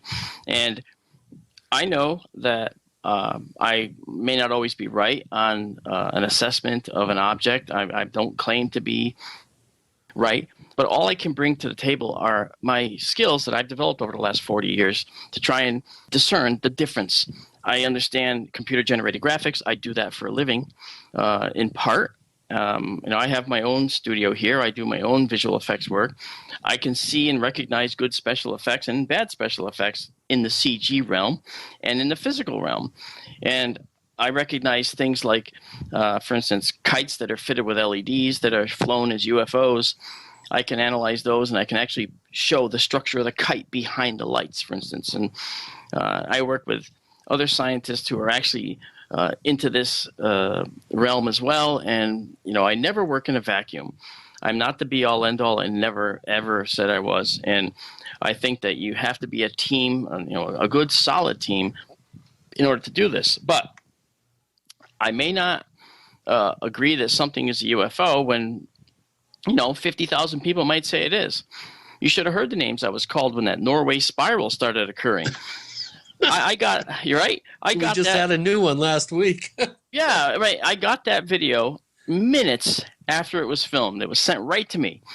I looked at it, and literally within 5 minutes of viewing that video, I said, I know exactly what I think I know exactly what this is. This is a failed rocket launch. And I was waiting for that dark thing that we saw in the center that people called a Stargate opening up. I was waiting for that because that was going to be, to me, the destruction of the rocket body. And the stuff that had already flowed out of the rocket body would continue to go. And when it stopped flowing out, it would start with a small black area and then expand outward. And that's exactly what we saw. And I waited for it. I was saying, I think this is a rocket failure. A gimbal lock or something was, and somebody had to destroy a launch. Sure enough, the black disc, shows up. I said, I believe that it's a rocket failure. I think somebody lost the missile and it's a failure. And I was called unbelievable names. Everybody's, you idiot, you're a jerk, you're a debunker, you're this, you're that. And I said, no, you know what? I have a thick hide. You're not getting through it. I'm just going by what I know this can be. And we have to err on the side of the knowns if it fits. That fit. So I called it. Well, you have to. You have no choice. I don't care what people call me. I don't care what people say. The bottom line is that if I wasn't hard on the data, I'd be doing all of you out there in the audience and you, Matt, a disservice in saying, yeah, I think it's a UFO. I believe they're here. I've had experiences that, took me to, a surgeon to remove something that was embedded in my sinus, okay? It was a very traumatic event, and it precipitated me moving out of my old house because of it. So, I'm no neophyte to this, and I'm no guy that makes stuff up as it goes. I don't need to, So I believe they're here. I believe that we have something going on. I witnessed a USO on a nuclear submarine in 1994 when I was a guest on board a nuclear sub. I wasn't a sailor, but I was a guest. And we saw something that was moving, according to the sonar guy, several hundred knots. Underwater? Underwater. And because I saw it on the sonar. And, the kid, I call him a kid, the sonar guy saw it. And he called the executive officer over, and the XO said, what do you got? And he says, now subs are quiet, right? But there's a perpetual hum and noise you hear on the sub. So you can't hear every word when someone's speaking quietly. You just can't. It's quiet on the outside, not on the inside, It's like, caramel on the inside, not on the outside, whatever. Well, anyway, when he started talking about the course and the bearing, I saw where it was on the screen, but then I heard him say, when the XO asked him, executive officer asked him how fast it was going, he said several hundred knots. And I was astonished. And after they had their little talk, the XO, told the kid, okay, well, log it and dog it. Just log it and then ditch it, get rid of it, hide it. We put it in and dog it turned out to put it in the file with the rest of them, as it turns out. And I later talked to that executive officer, and I said, hey, I have a little experience with these fast movers underwater. Can I help you with anything? And he put his hand on my shoulder and he said, are you having a good time, Mr. Dantonio? I said, yes, I am. He said, let's keep it that way. Oh, okay. Well, there you go. You mentioned something in passing. I'm not going to let slip by because ago. I'll be dogged by our listeners. You actually had what you thought was an implant removed. Could you tell us about that? I don't think we've ever talked about this. Well, in my old house, I ended up having a situation where I was awakened over the course of 3 nights by something that was knocking at the top of my roof. And the first night I heard it and then went back to sleep. The second night I heard it and I got up and I went to look out the window and I had to lean over my 2 greyhound dogs, which were sleeping underneath the window. And it was a summer night, August night. And as I pressed my head to the screen to look up to see what was making that banging noise at the top of my roof that didn't wake anybody up but me. The dogs were looking at it, and I could see in the dim light, because there was a street light out there that was bathing the room in light, a little bit of light. I could see the dogs were even looking at it, and I was like, what is that? And I looked up, and I thought it was like a superstar woodpecker or something, like boom, boom, boom, with like a beak the size of Mount Kilimanjaro banging on my house. And I went to look up, and I got hit in the face with a flash of white light. And I thought that I had a medical event. I didn't think I was, abducted or anything. I just thought it was a medical event. And I froze, and I realized I was just flash blinded. Something flashed in my face. What the heck? And I thought it came from inside. I thought it was a medical thing, like I said. And I looked down, and the dogs were gone. And the male was in the closet sitting in the laundry pile, and the female was outside just peering in with her ears down and her head down low. And they never slept under that window again after that. That's a fact. I had to move their beds because they wouldn't sleep on their beds anymore. They just wouldn't go near that window. So that was the second night. And the third night, I woke up and I realized that I couldn't move. I couldn't hear. My ears were not working. They were shut off. And the worst part was I couldn't move my eyes. They were fixed in forward, and I couldn't move them. I mean, it's like, this is what it's like. And I thought, oh, no. This was a medical event. I should have said something, because now this is the real problem showing up, However, out of the corner of my eye, the peripheral vision, I could see a shape move past the open window, and it kind of approached me. And I was thinking, well, I'm in my bed. How can it be approaching me like this? And it was smoothly walking toward me, I guess. And I couldn't tell its shape because I couldn't look directly at it, but it looked sort of human-y. And it had a long, thin appendage, I guess. And then it had a shiny, not shiny, but illuminated white wand type thing. And it moved it back and forth in front of my nose, and that was it was below my vision, but it was like, it would come into my vision a little bit as it would pass in front of me because I couldn't move my eyes. I couldn't look at it. I could only look straight ahead. Before we go on, let's do a cliffhanger. We'll figure out what's going on there or not. Marc Dantonio is telling us about something that would scare me to death if it happened to me. With Gene and Chris, you're in the Paracast.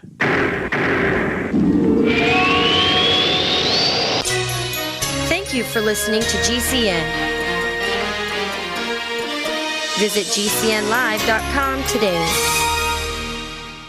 We also have swag.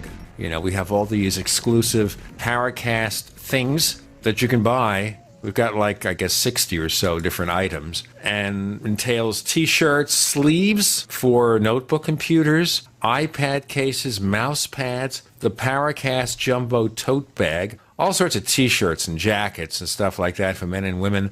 We have a Paracast aluminum water bottle. All this stuff, you go to store.theparacast.com, store.theparacast.com.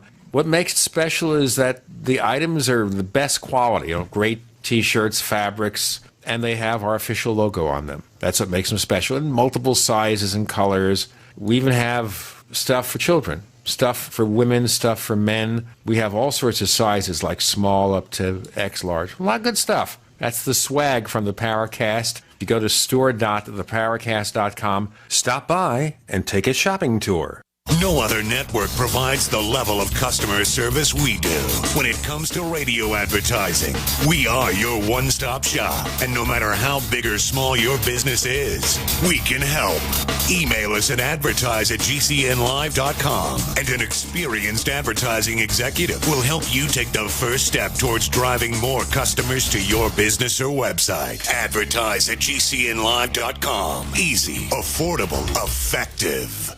Paid non-attorney spokesperson Adam Pulaski of the Pulaski Law Firm with principal office in Houston, Texas is the attorney responsible for the content of this ad. This ad is not legal advice, and the choice of a lawyer should not be based solely upon advertisement. Services may not be available in all states. Attention Xarelto users. If you or a loved one took Xarelto and suffered a serious bleeding event, you may be entitled to financial compensation. Xarelto is a popular prescription blood thinner used to prevent blood clots and protect patients from strokes. These serious bleeding events have led to numerous cases of hospitalization and even death. Phone lines are open 24/7. Call 800-261-0937. That's 800-261-0937.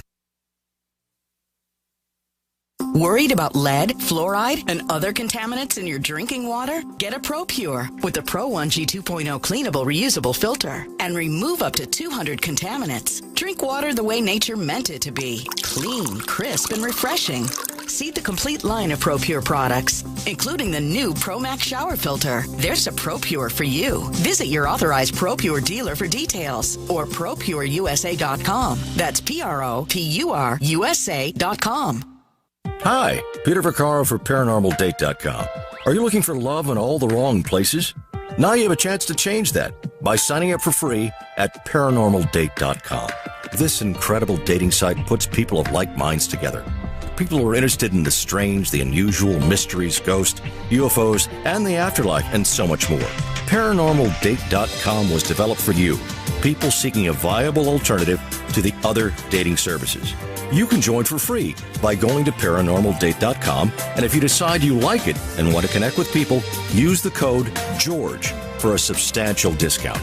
Mark Rawlings, president of ParanormalDate.com, says so many people hunger to share their experiences about the paranormal, the unexplainable, or the afterlife, and so much more, and this is the source for them to meet and share that common interest. So sign up for free at ParanormalDate.com, ParanormalDate.com, and use the code GEORGE if you decide to connect with someone you like.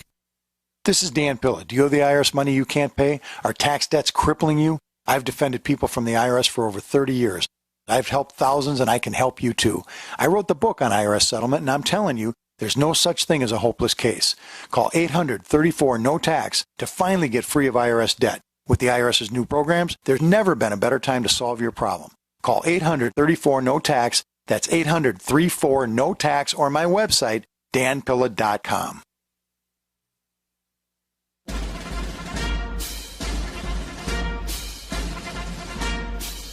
Hi, it's Grant Cameron from presidentialufo.com. You're listening to the Paracast, the gold standard of paranormal radio.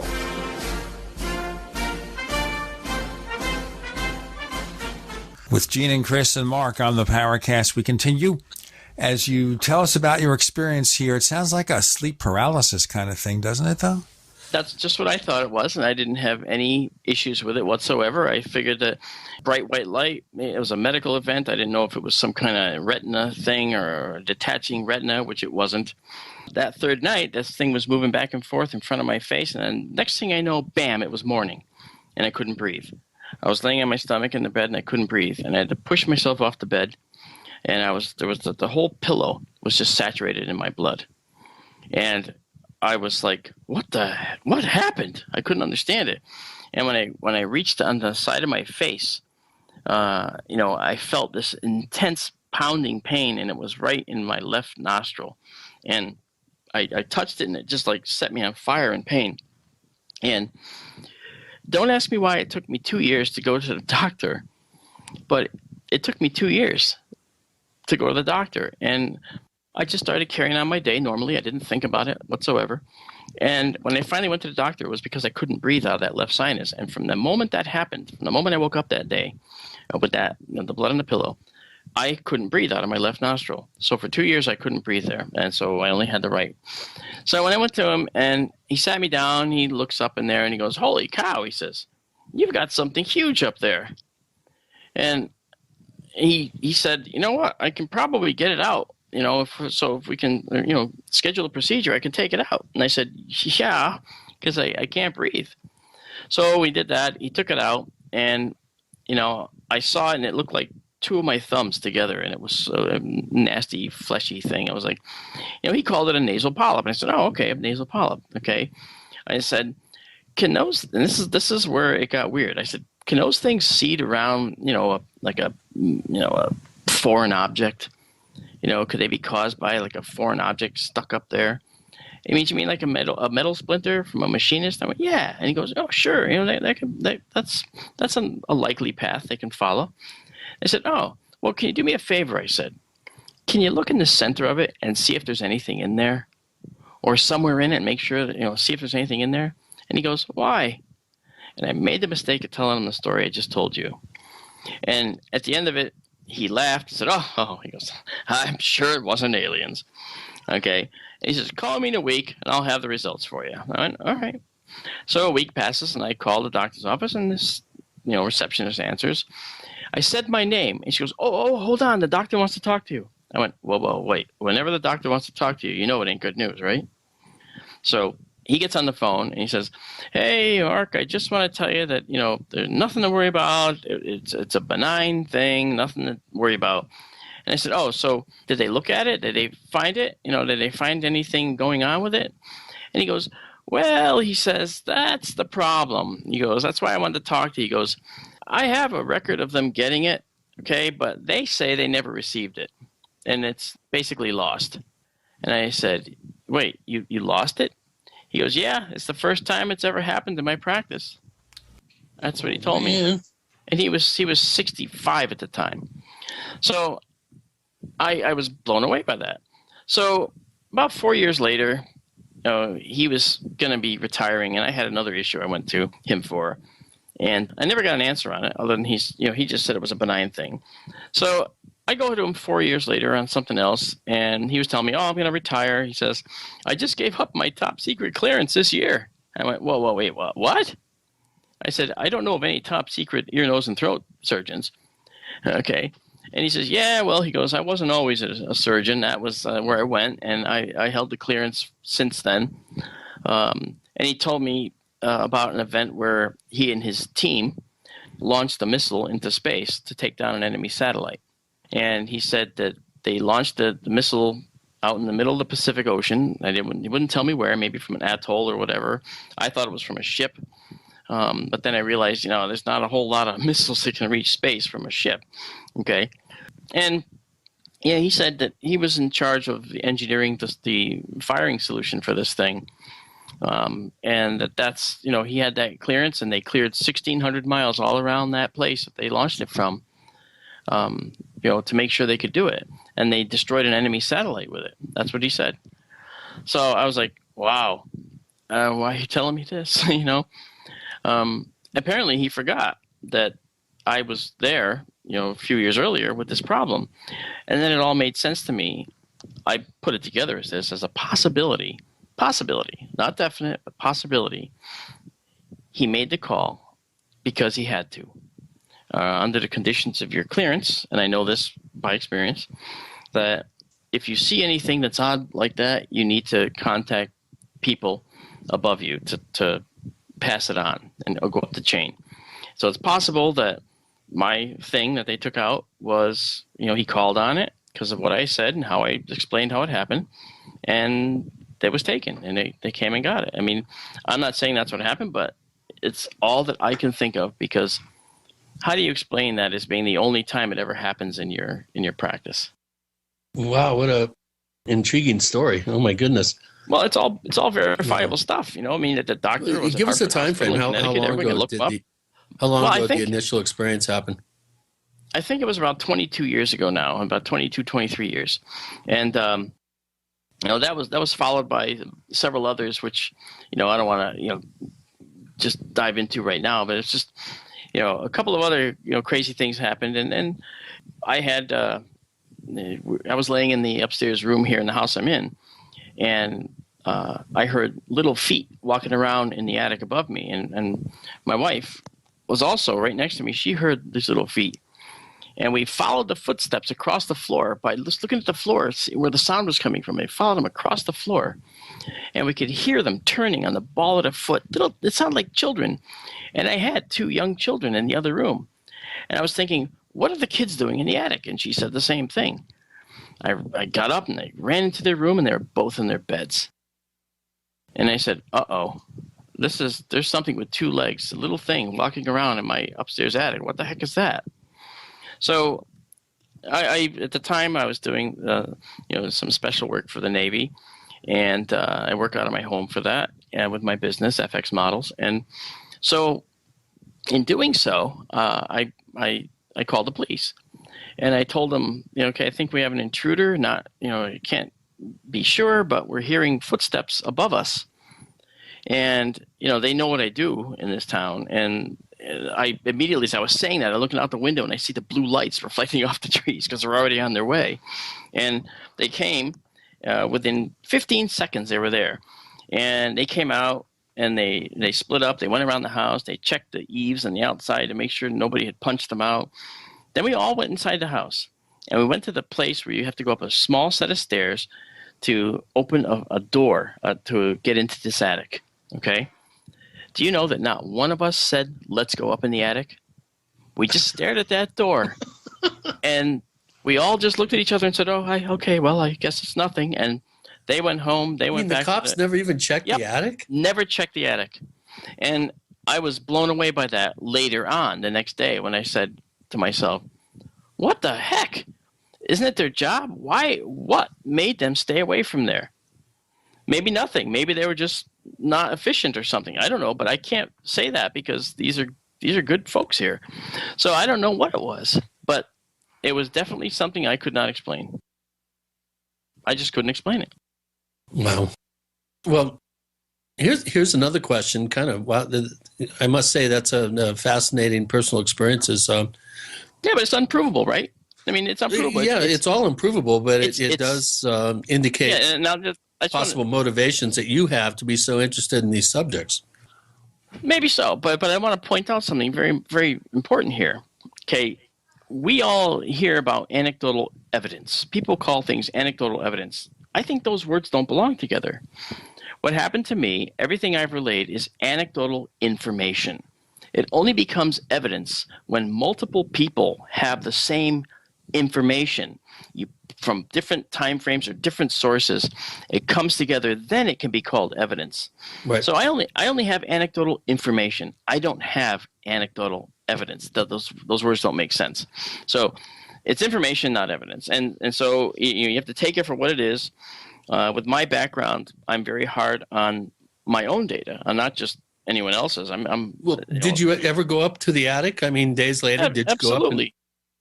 Absolutely. Did you find any footprints in dust or anything moved around out of place or anything like that? I found that one of my kids had been up there and playing around. We'll get into more of that in a moment. I'm not going to say that was it. We got Marc Dantonio, and he'll answer my silly crack. Or crack me, depending on your point of view. With Gene and Chris and Mark, you're in the Paracast.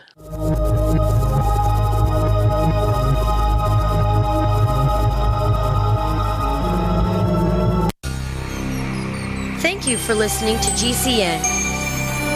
Visit GCNlive.com today. Attack of the Rockoids has been well received by critics and readers alike. It's a thrill-a-minute story you'll never forget. A former U.S. military intelligence officer is haunted by intense dreams about a beautiful woman pleading for his help after a terrible battle in outer space.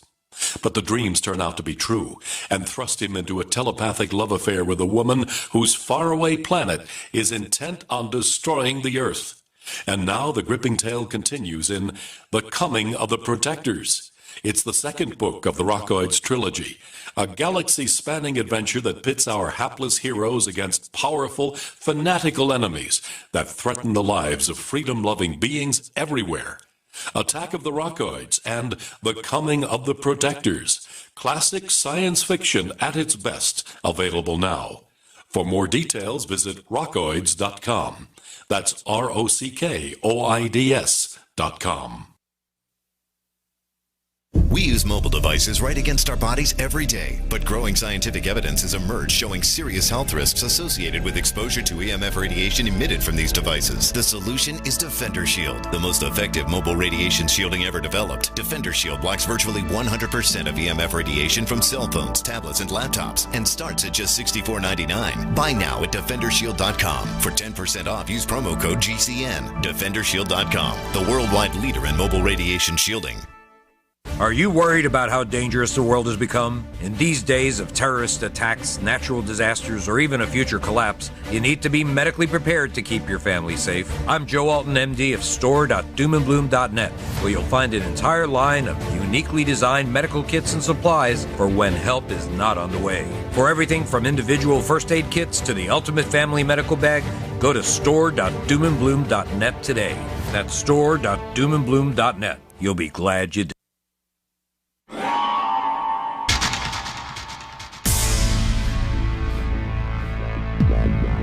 Welcome back to the Paracast, the gold standard of paranormal radio. And now, here's Gene Steinberg.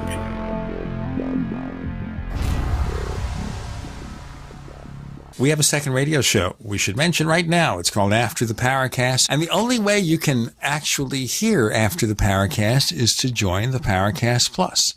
And to do that, you go to plus.theparacast.com. That's PLUS for plus, theparacast.com. To sign up for the Paracast Plus, we tell you how. It's very simple. We offer month-to-month subscriptions, annual, 5-year, lifetime. You get the After the Paracast podcast. We also give you this show with higher quality audio, free of network commercials, and lots of other features, the Paracast Plus. I was ragging on you, Mark, because of the fact that you were looking into that attic situation. So where do we go from there?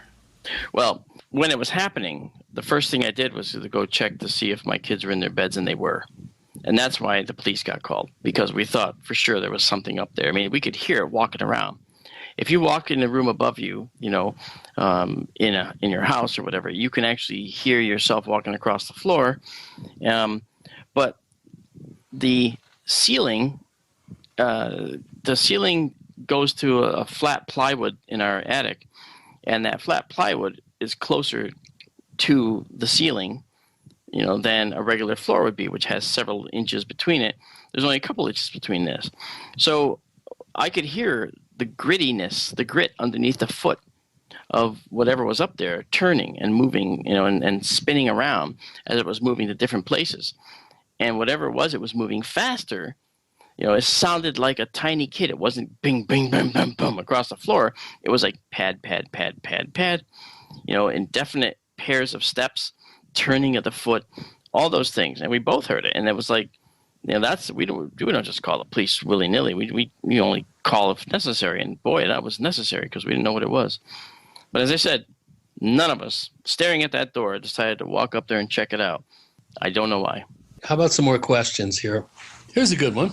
This is from our faithful poster, Technomage, who is posting his question at the question bank at our forums at theparacast.com, where you can ask questions of our guests. And here's a good one. I know of one or two that you've come down on as being very suggestive of something unknown, but has there been a single picture or video that you can point to where you believe that you're seeing genuine unexplained phenomenon? Yeah, I have actually, and I think, you know, people might be disappointed to find out that it was taken in the 50s, okay, but it was, I think, in Montana, and a father with his daughter were at I believe, a baseball stadium, and he picked up his 8mm or 16mm camera and filmed these two brilliant objects traveling across the sky. The video is only 3 seconds long. Right, the Great Falls, Montana? That's right. Yeah, you know the one. That's pretty famous. Yeah, and I look at that, and I cannot, for the life of me, I can't tell what it was he took he took imagery of. I don't know what it was. You know, I have reason to believe that some of the famous photos and sightings might not have been what people were saying they were, but that's without further scientific inquiry, I can't say for sure. Well, I keep telling you, go see Ray Stanford. It'll it'll up your quotient of real events. Yeah, you're not the only one. I mean, I had a couple of folks tell me to go see him. Like Ben Moss and so forth. But these guys, I haven't done that yet, and I think that's only just because of a timing issue. Yeah, he thinks you don't like him. Oh, that's so untrue. That Leslie Kean has poisoned you to him. Oh my gosh, no way.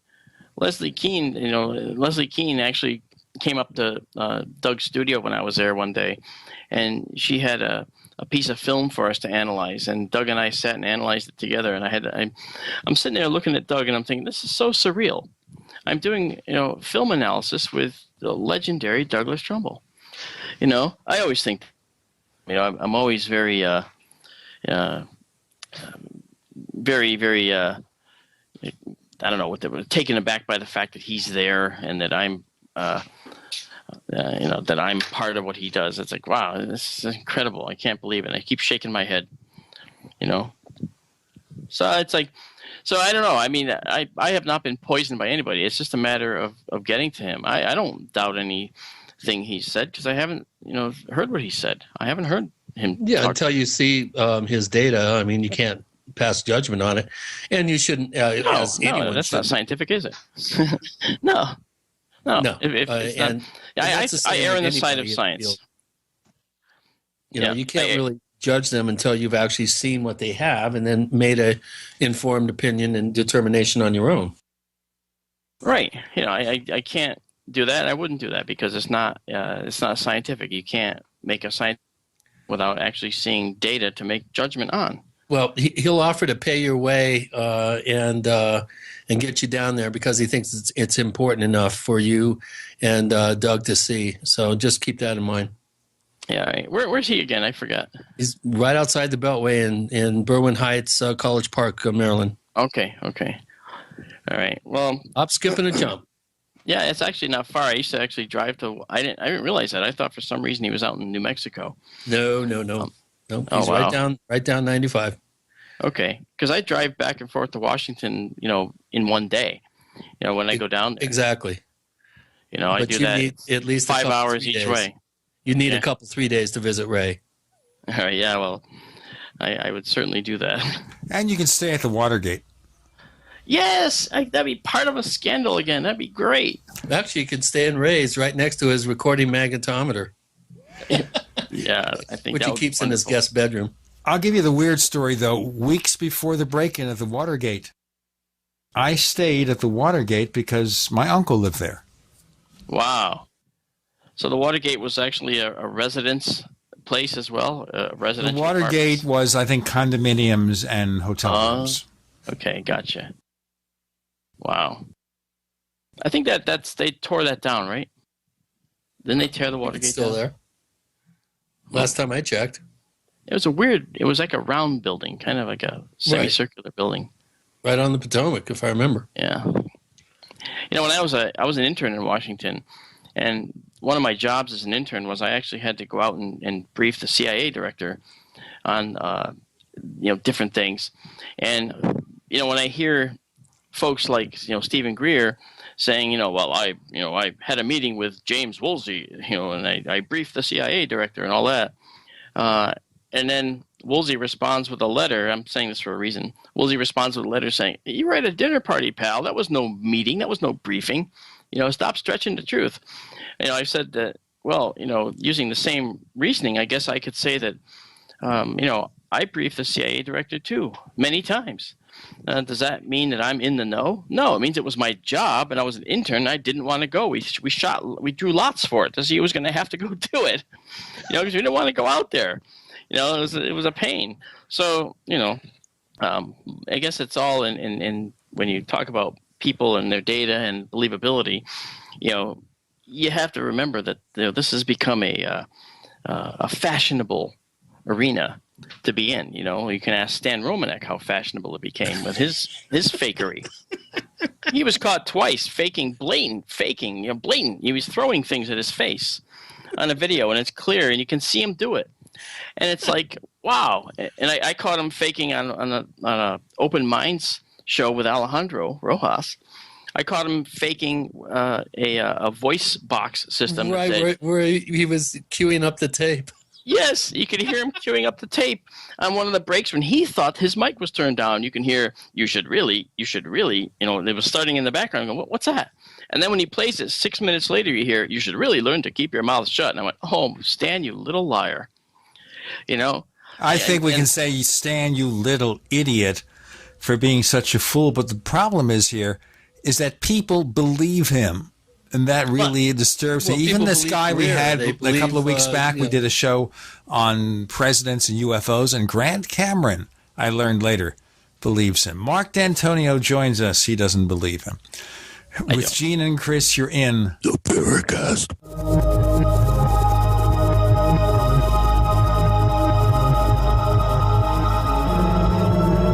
The award-winning Graphic Converter 10. The universal genius for photo editing apps on your Mac. Join over 1.5 million loyal users for the Swiss Army Knife app. It gives you all the features that you expect, and most important, it's easy to use. You can get it for just $39.95 from www.lemkesoft.com. That's www.lemkesoft.com. As you know, neighbors, web hosting can be pretty cheap, but not all hosting is the same. DreamHost wins Best of Awards year after year. You get unlimited disk space, unlimited bandwidth, and even the low-cost plans put your sites on high-performance SSDs. Want to know more about what DreamHost has to offer? Go to technightowl.com/host. Once again, that's technightowl.com/host. Hi, Peter Vaccaro for ParanormalDate.com. Are you looking for love in all the wrong places? Now you have a chance to change that by signing up for free at ParanormalDate.com. This incredible dating site puts people of like minds together. People who are interested in the strange, the unusual, mysteries, ghosts, UFOs, and the afterlife, and so much more. ParanormalDate.com was developed for you, people seeking a viable alternative to the other dating services. You can join for free by going to ParanormalDate.com, and if you decide you like it and want to connect with people, use the code GEORGE for a substantial discount. Mark Rawlings, president of ParanormalDate.com, says so many people hunger to share their experiences about the paranormal, the unexplainable, or the afterlife, and so much more, and this is the source for them to meet and share that common interest. So sign up for free at ParanormalDate.com, ParanormalDate.com, and use the code GEORGE if you decide to connect with someone you like. By now you know that wireless technology like cell phones do in fact pose dangers to the health and privacy of everyone. Blockit Pocket's wide range of products are unmatched in providing the protection you deserve. No scare tactics, just common sense. BlockitPocket.com offers quality American-made options to alleviate and eliminate these invisible dangers. Learn more at BlockitPocket.com or call 888-315-9618. BlockitPocket.com, enhancing health and privacy.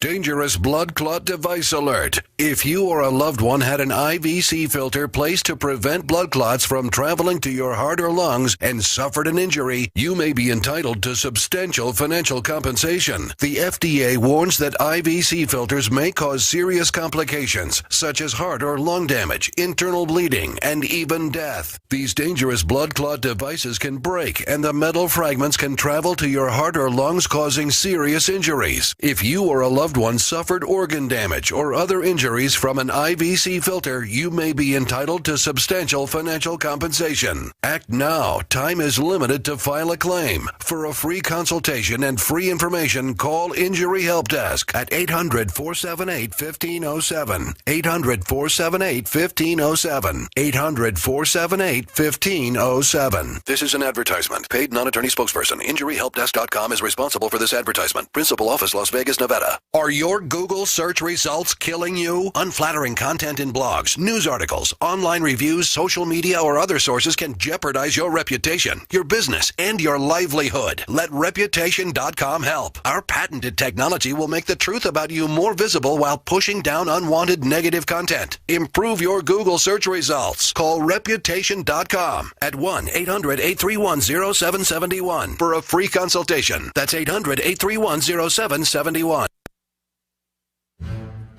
We'd like to hear from you. If you have a comment or question about the Paracast, send it to news@theparacast.com. That's news@theparacast.com. And don't forget to visit our famous Paracast community forums at forum.theparacast.com. Yes, we did a little bit of rabbit holing in the previous segment with Marc Dantonio and Gene and Chris. And when you get into a character like a Stan Romanek, well, I'm more worried about his legal problems than his fakery of UFO cases. That's more serious. Yeah, it is. When I don't discuss that. He has a right to a defense, and I won't even address any of that stuff until he has his day in court with all that. It wouldn't be fair. I wouldn't want anyone to do it to me. Sure. And I think that it's important to keep that off the grid until a resolution is found and determined. It seems that credible UFO pictures tend to be old. We're not seeing them recently, or am I wrong? Are there recent movies, recent movie photos, whatever, about UFOs, with UFOs, that are, I'm talking about recent, like the last 5-10 years, that look compelling to you? Okay, I'll say this in one short answer. No. And I will now explain that. Everyone has a cell phone, and people are learning how to do computer-generated imagery, CG, very easily. They learn it in college as part of their training to become animators. And they are also able to take video and do all kinds of video effects. Like your iPhone, you can download an app to throw a UFO in a photo if you want. And it's like, we now know what all those UFOs look like, so we're like, okay, right. We don't even spend more than 2 minutes on it and say, yep, throw that away. Next. We just get rid of it. It takes time and effort to go through and categorize all these things. And then there's natural things that happen too.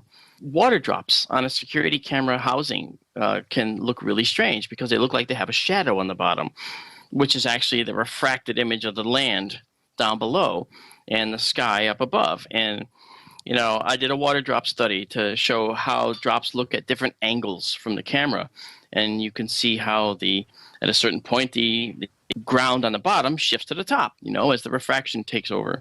And when you shift the camera up and down on the drop. So you have to go through some science in order to start to decipher all these things. I found that in all the imagery that I've seen, all the movies that I've seen, I see that there's a lot of things happening that relate to the human condition, meaning when we look at orange orbs up in the sky, I know that, many times people will just jump at it and say, oh, those are Chinese lanterns. Well, sometimes they really are Chinese lanterns. There are cases where they're not, and there are people that have started an orange orb study, and we're going to hear from them at the MUFON conference in Orlando this year. I'm doing training for several hours. I'm training people down there on image and video analysis. We're going to go through a lot of things, and we're going to create our own orbs using, a technique that I've come up with to illustrate how the photographic error version of an orb shows up. And then there's going to be someone talking about the Orange Orb program. And before you jump to the conclusion saying, well, they're all Chinese lanterns, science says that we can't jump to that conclusion because we don't have enough data to know. If there is other data that's pending that shows people who also know of Chinese lanterns that these are not Chinese lanterns, then we should be able to examine that data. And so that's what I'm waiting for on that. But there are some orange orb sightings which might be compelling. I haven't seen them yet. I haven't seen any videos that show anything other than the plethora of CG fakery and stuff from the known hoaxers out there. I mean, we compile a list of the known hoaxers, and we just readily negate any publishing of any videos that come from these known guys because they're You click on their link, and they're making money. Now, my son has a YouTube account with his friends, and he's going into film school, and they have over 7 million hits on their YouTube channel. They don't do fakery. They do funny videos of their own unique creation. Now, I'm not plugging it or anything, but I'm just saying, when you click on their video, they're getting money. They've made thousands from Google through this, okay? And they use the Google AdSense program to get revenue. Well, these hoaxers are doing the same thing. And I calculated the revenue on this one video that was making the rounds. I'm not even going to tell you what it is because I do not want to give them any kind of clicks. And I found that these hoaxers doing CG hoaxing, on this one video that was published at the end of May, they had already made $3,500 on that one video, and they have hundreds of videos. So that's how they're making their living. You know what? I think that they're preying on the innocent, and they are also preying on people who want to believe, and they're clouding the issue. They're clouding the science that really should be ufology. They're keeping the tinfoil hats on us. It sounds to me like they've so contaminated the pool of evidence that it's almost impossible to find something there that might be worth it. Yes, except that I don't always view a video as a hoax when I see it, except from these guys. I mean, they're always hoaxes. They're never real. And I can say that with certainty. The twins that shall not be named. You got it. We had one of them on the show, and we tried to hold his feet to the fire. Okay. And Chris actually tried to be helpful, but that guy was hearing none of it. No, because he's making money on you. He's making money. His appearance made him money. Holding their feet to the fire doesn't work, okay? We need better tools, and that's what we're developing. I haven't stopped learning. I'm always learning new tricks. I actually, right now, if I get a shaky cell phone video, last year I couldn't do this, but now I can because I've learned how to do this, and I've bought the appropriate applications to do it. I have a system where I can actually take any shaky video and make it a rock-solid object. You know, show it as a rock-solid object, and the borders around you might go flipping all over the place, but the object itself is moving steady. Yeah, it's called stabilization. Yeah, it's a simple thing that's been out for years, but it was hard to apply it to something like an object in the sky, in a dark sky. Well, Mark, all I can say is if you want to burn right through the dross and get to some good old analog film images that present a whole new set of solutions and problems at the same time, but totally negates all the video chicanery that's been going on. Stuff back from the 70s, back from the 60s. If you really want to take a look at some good stuff, you know where to go. I would really urge you, if you're interested in getting yourself up to speed on some time compression artifacts, ghost imaging, some real groundbreaking scientific principles that are being ascertained and analyzed and presented to some pretty important people out of Goddard, you know where to go. Yeah, I'm familiar with the ghost imaging stuff. In fact, I actually part of my training down in Orlando is going to touch on that a little bit. But I think that the most important thing is, for me, I'm looking to the future because we're not going to prove that from yesterday backwards, we're not going to prove that alien extraterrestrial civilizations are here using yesterday's data on back through history. I think it's interesting. I think it has merit to examine. I think it can add some interesting fuel to the fire, and I'll never stop looking at it. But I think that the proof comes from new data that we're going to have to, get. We've got Marc Dantonio and Gene and Chris. You're in the Paracast.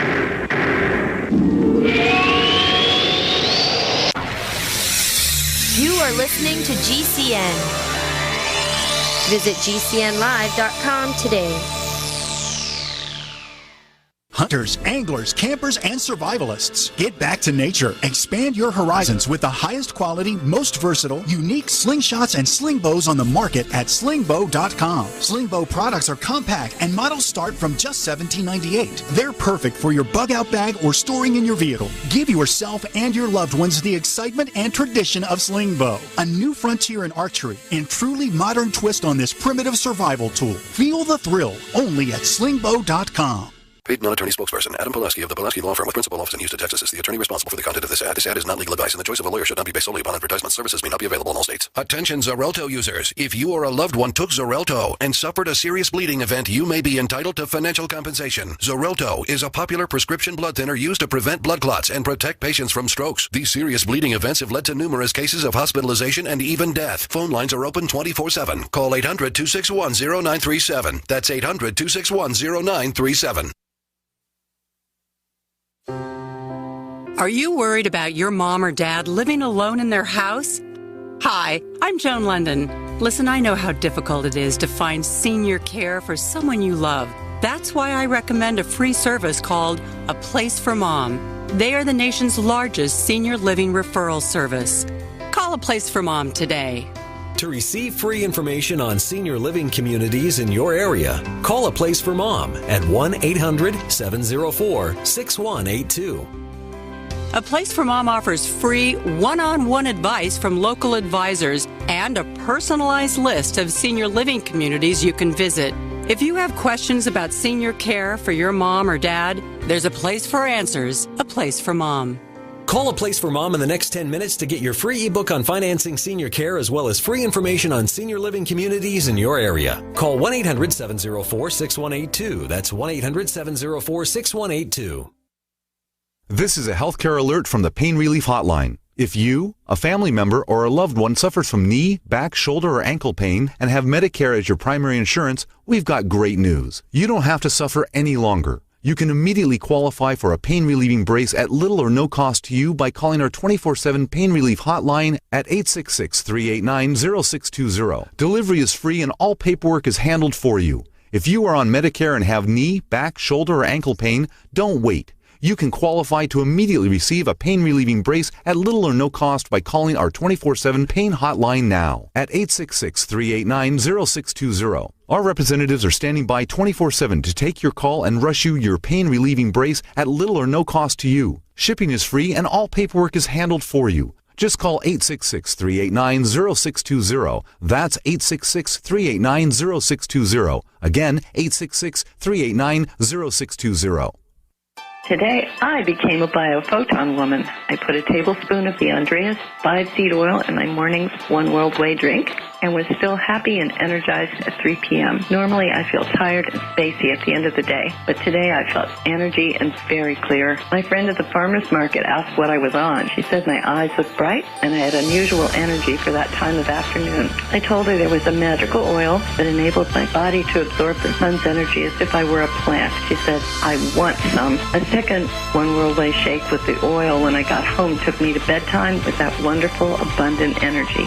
I couldn't believe how much I got done and how great I felt.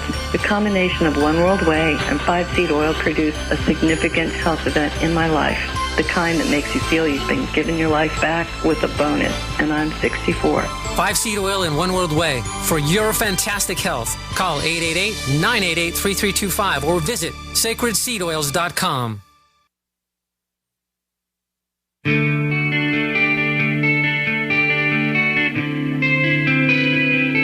This is Jerome Clark, author of the UFO Encyclopedia and other books. You're listening to the Paracast. So we move on the last two segments, trying to look at photographic evidence. Let me ask you a general question here, which may be as important as evaluating the evidence. Everybody's got the smartphone. Every one of those smartphones is capable, or most of them are capable, of taking videos. Some are capable of 4K videos. Yes. All right. What should people know if they see something strange to get an image that's at least useful in terms of evidence? Okay, what people should know is that they can't be human anymore. I mean, that's ridiculous, I know.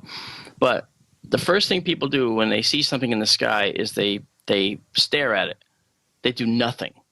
And they go, what is that? And in that time, they should have an instinctive reaction to pull out their phone, lean against a tree, lean against anything. Don't try to follow it in the sky. If it's relatively slow moving, stabilize your body against the wall or against a tree or against yourself, and take a deep breath in and then let it out slowly as you film it. Okay, and now That's the best possibility for attaining some usable footage. Now, image stabilization, as we talked about before, image stabilization is good, but it's modifying the data. It's altering the data because it's taking film, a video, and it's resaving it, and it's changing the video. So ideally, we want uncompromised video in any way. And stabilized video may look nice and smooth in the sky, and it is helpful by a long shot. But it's removing workable data from our analysis. And that's something that, would be countered with a fully image stabilized phone, for instance. And there is no such thing at the moment. I have the Nikon P900 camera, which I just bought. And if you've seen any of my posts on Facebook, you can see that, I saw a plane that was 6 miles away, and I used the ADS-B data from the plane to confirm this, is 8,800 feet in the air, and I zoomed in with my camera, handheld. And the P900 is what's called a super zoom camera. I zoomed in so close to that plane and took several successive photos of it, I could see the pilot flying the plane without any problem. The plane was sharp and it was clear. You could even read in that fine little font underneath the entry door, "The world on time." It was a FedEx plane. And that was 6 miles away, all right, at 8,800 feet. So I think we're going down the path where the technology is going to give people the option to capture usable data, even when they're excited and in a panic, because the P900 at that full telephoto length could never hold an object in there without any kind of stabilization. It's doing a dual stabilization. It's stabilizing the image on the camera sensor, and it's also stabilizing the image via the lens and what the lens is producing. So it's a dual stabilization. Well, I don't see that as a stumbling block to, say, a future smartphone being able to do the same thing. We have to create technology to help us down the line. And as I said, I'm always looking to the future, but I'm not going to stop looking at the present or the past, because for me, it's all very, very fascinating evidence. And, who knows? There might be something buried in there that has been overlooked. Okay, this advanced optical stabilization, that might make it more possible for fakers to do stuff. But just referring to that, Apple has one model now that does optical image stabilization, the iPhone 6s Plus. The iPhone 6s, not yet, but maybe this coming fall with an iPhone 7. So my iPhone doesn't have optical image stabilization. It has digital, which means it's too much trickery, I guess, right? Well, actually, see, the difference between that is the optical, you know the difference, I'm sure, but I'll just say it because I think we're talking about it, right? The optical image stabilization is accomplished via the lenses, all right? The digital image stabilization is accomplished at the sensor, right? Where it's actually altering how the image appears on the sensor based on the movement on the sensor that it's calculating. And so it can actually put the object more in the center. The P900, for instance, will, at full zoom, that's 2,000 millimeters. That's like having a fairly powerful telescope at your disposal. At 2,000 millimeters focal length, I could hold, with my two hands, I could hold the camera on the plane at full zoom and track it and take successive pictures of it. Now, if I cough, it's gone, and I have to zoom back out and reacquire it because it's not perfect. And if I move in gross distance movements, then of course it'll be lost because it can't do everything. But within a range, it can handle it. And I think that what we'll see is digital image stabilization first for the cell phones. Optical stabilization requires lenses that do things. And I don't think we're at that point yet for these phones. Well, the iPhone 6s Plus does optical image stabilization. Do we have that? Yes, we do, from Apple. It's been out already. You can buy it now. Go out and buy one. iPhone 6s Plus, it's what they call a phablet because it has a 5.5-inch screen. The question is, will they be able to bring that technology down to the smaller model? Oh, I'm not sure about that. I'm going to have to look that up because I don't know how the optical stabilization, what they're calling optical stabilization, can actually work because it requires that you have an active lens system. So maybe they do. I do not know. I'm going to look at the specs right now, and I'll read it back to you as we progress. Chris, any more questions? Yeah, I've got several, actually. This question comes from forum poster Sand, who's been a poster since since Christmas, actually, 2014. And he says, Mark, I really enjoyed the lecture you gave in Phoenix last November. Awesome. And he mentioned that you have said that you think the object in the 2013 Agua Dia Puerto Rico infrared video is a balloon. Others have argued that when all possible paths are taken into account, they would align with lines of sight in the video. And if you consider those at all possible distances from the camera, there is no possible path which would not require the balloon to make multiple turns and travel east, northeast against the wind. How would you square the balloon idea with those counter arguments? Now, before he answers, let me tell you, in the chat window, I gave Mark the specification for the iPhone 6S. And it says, quote, optical image stabilization iPhone 6S Plus only. So you can make of that what you will. You can answer the question now, too. All right. I will check that out. The thing with Agua Dia, okay, I feel that I was asked to be on that team, and I never got my non-disclosure back in time, so I didn't make it onto the team. And I totally respect and I appreciate everything that, Rich Hoffman, Robert Powell, and the team did, and they're good friends. And I'm certainly, not trying to ever, degrade anything they did or denounce it in any way. My problem came with the fact that I felt they should have used parallax to determine the distance to the object. They didn't determine the distance to the object in a way that I think was accurate. They used the fact that they thought it went behind an object, which I wasn't convinced of, and that they thought it went in the water, which I was even less convinced of. Now, I recognize that it looks like that Agua Dia object looks like it passes into the water, because when it gets down, to what they think is the water, you see all of a sudden a trail behind it. Well, I can create that trail too, because I have an infrared drone with a FLIR military grade camera on it, and I generated a video that shows the very same trailing that occurs when the object moving has a similar temperature, because that's what infrared sees, as the background. And so you see this trailing because the camera doesn't know what is the balloon, say, or what is the water, or what is, like in my case, my truck versus my driveway, the tail end of my truck. The temperatures were close to being the same. It looked like my truck was trailing smoke. Let's smoke this for a few moments, and we'll get back to that with Marc Dantonio. And Gene and Chris, you're in the Paracast.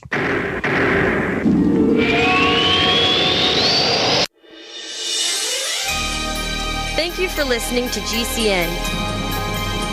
Be sure to visit GCNlive.com today. We also have swag.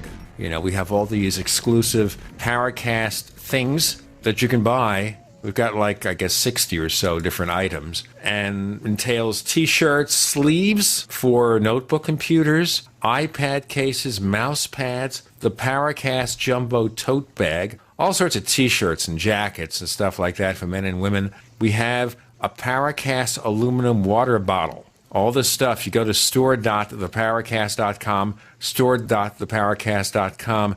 What makes it special is that the items are the best quality, great T-shirts, fabrics, and they have our official logo on them. That's what makes them special, in multiple sizes and colors.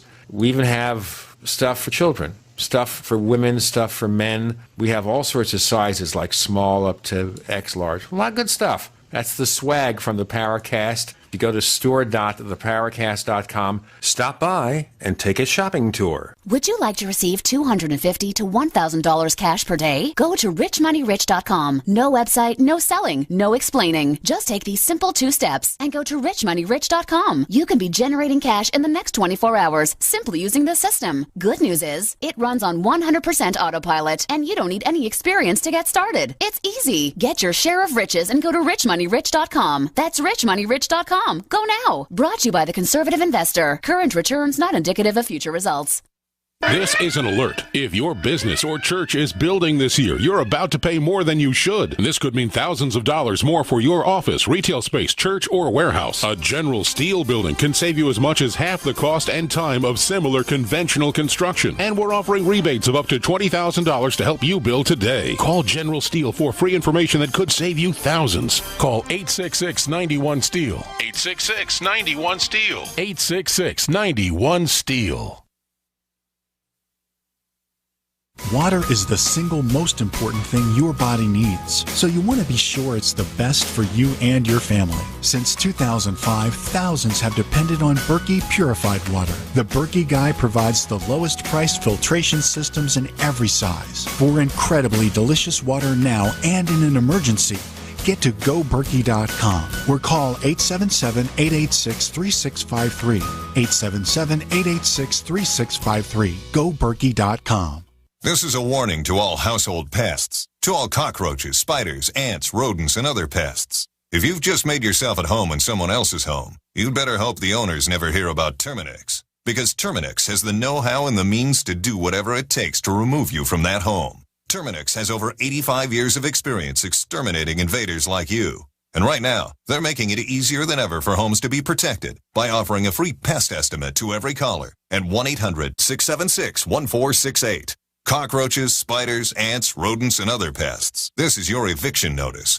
With one call, Terminix will remove you from the home you've invaded. If you think you can simply come back later, think again. Terminix will protect that home with a 100% satisfaction money-back guarantee, so you can never return. Warning, homeowners are calling Terminix right now for a free pest estimate at 1-800-676-1468. 1-800-676-1468.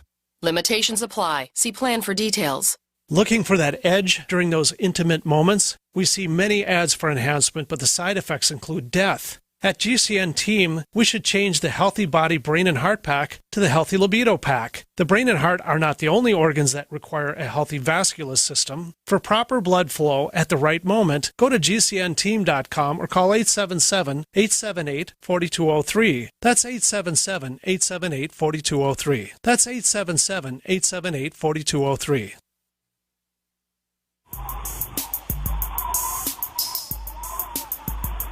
Hey, this is Marie D. Jones, the author of This Book is from the Future, and you are listening to the Paracast, the gold standard of paranormal radio.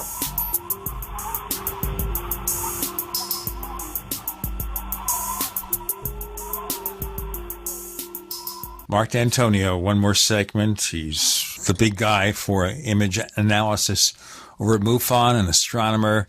And he's telling us about his work and his results with some fascinating tales. Go on, please, Mark. Yeah, it looks like I may have to get an iPhone 6S Plus now so that I can check out this image stabilization that they claim is optical.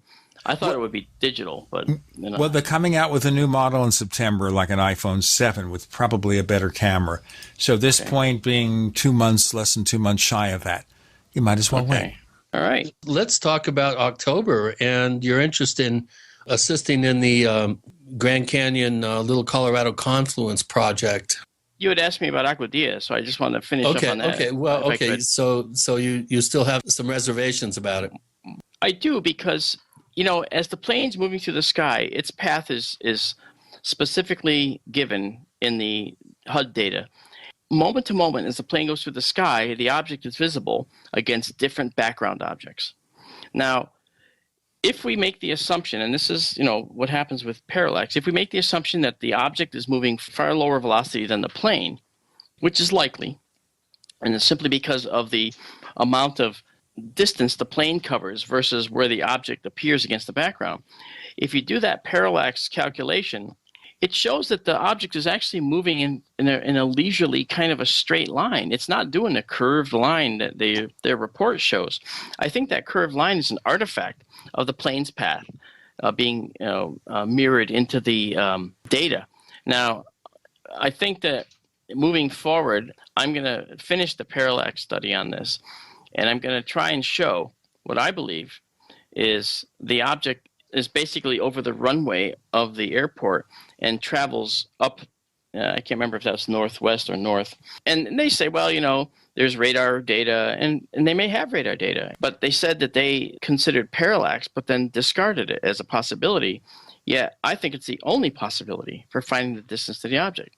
There is no other way, unless the object actually passes behind an object. And there is no, in my view, there's no actual object that this thing can say you reliably passed behind, or that it, I can't say that it went into the water, because, it was almost at the resolution limit of that Westcam system at the distance where it appeared to go into the water. The object was tiny, and the trail falling behind it looked exactly the same as the trail that is behind my vehicle in the test video I did using the drone with the FLIR military grade system. Now, Westcam infrared systems and FLIR are two different companies, I grant you.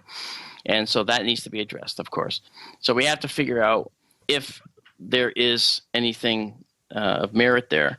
As far as I'm concerned, the jury's still out. I'm not making definitive pronouncements about their research because, in the end, who knows? They might be right. But I saw this object tumbling as well.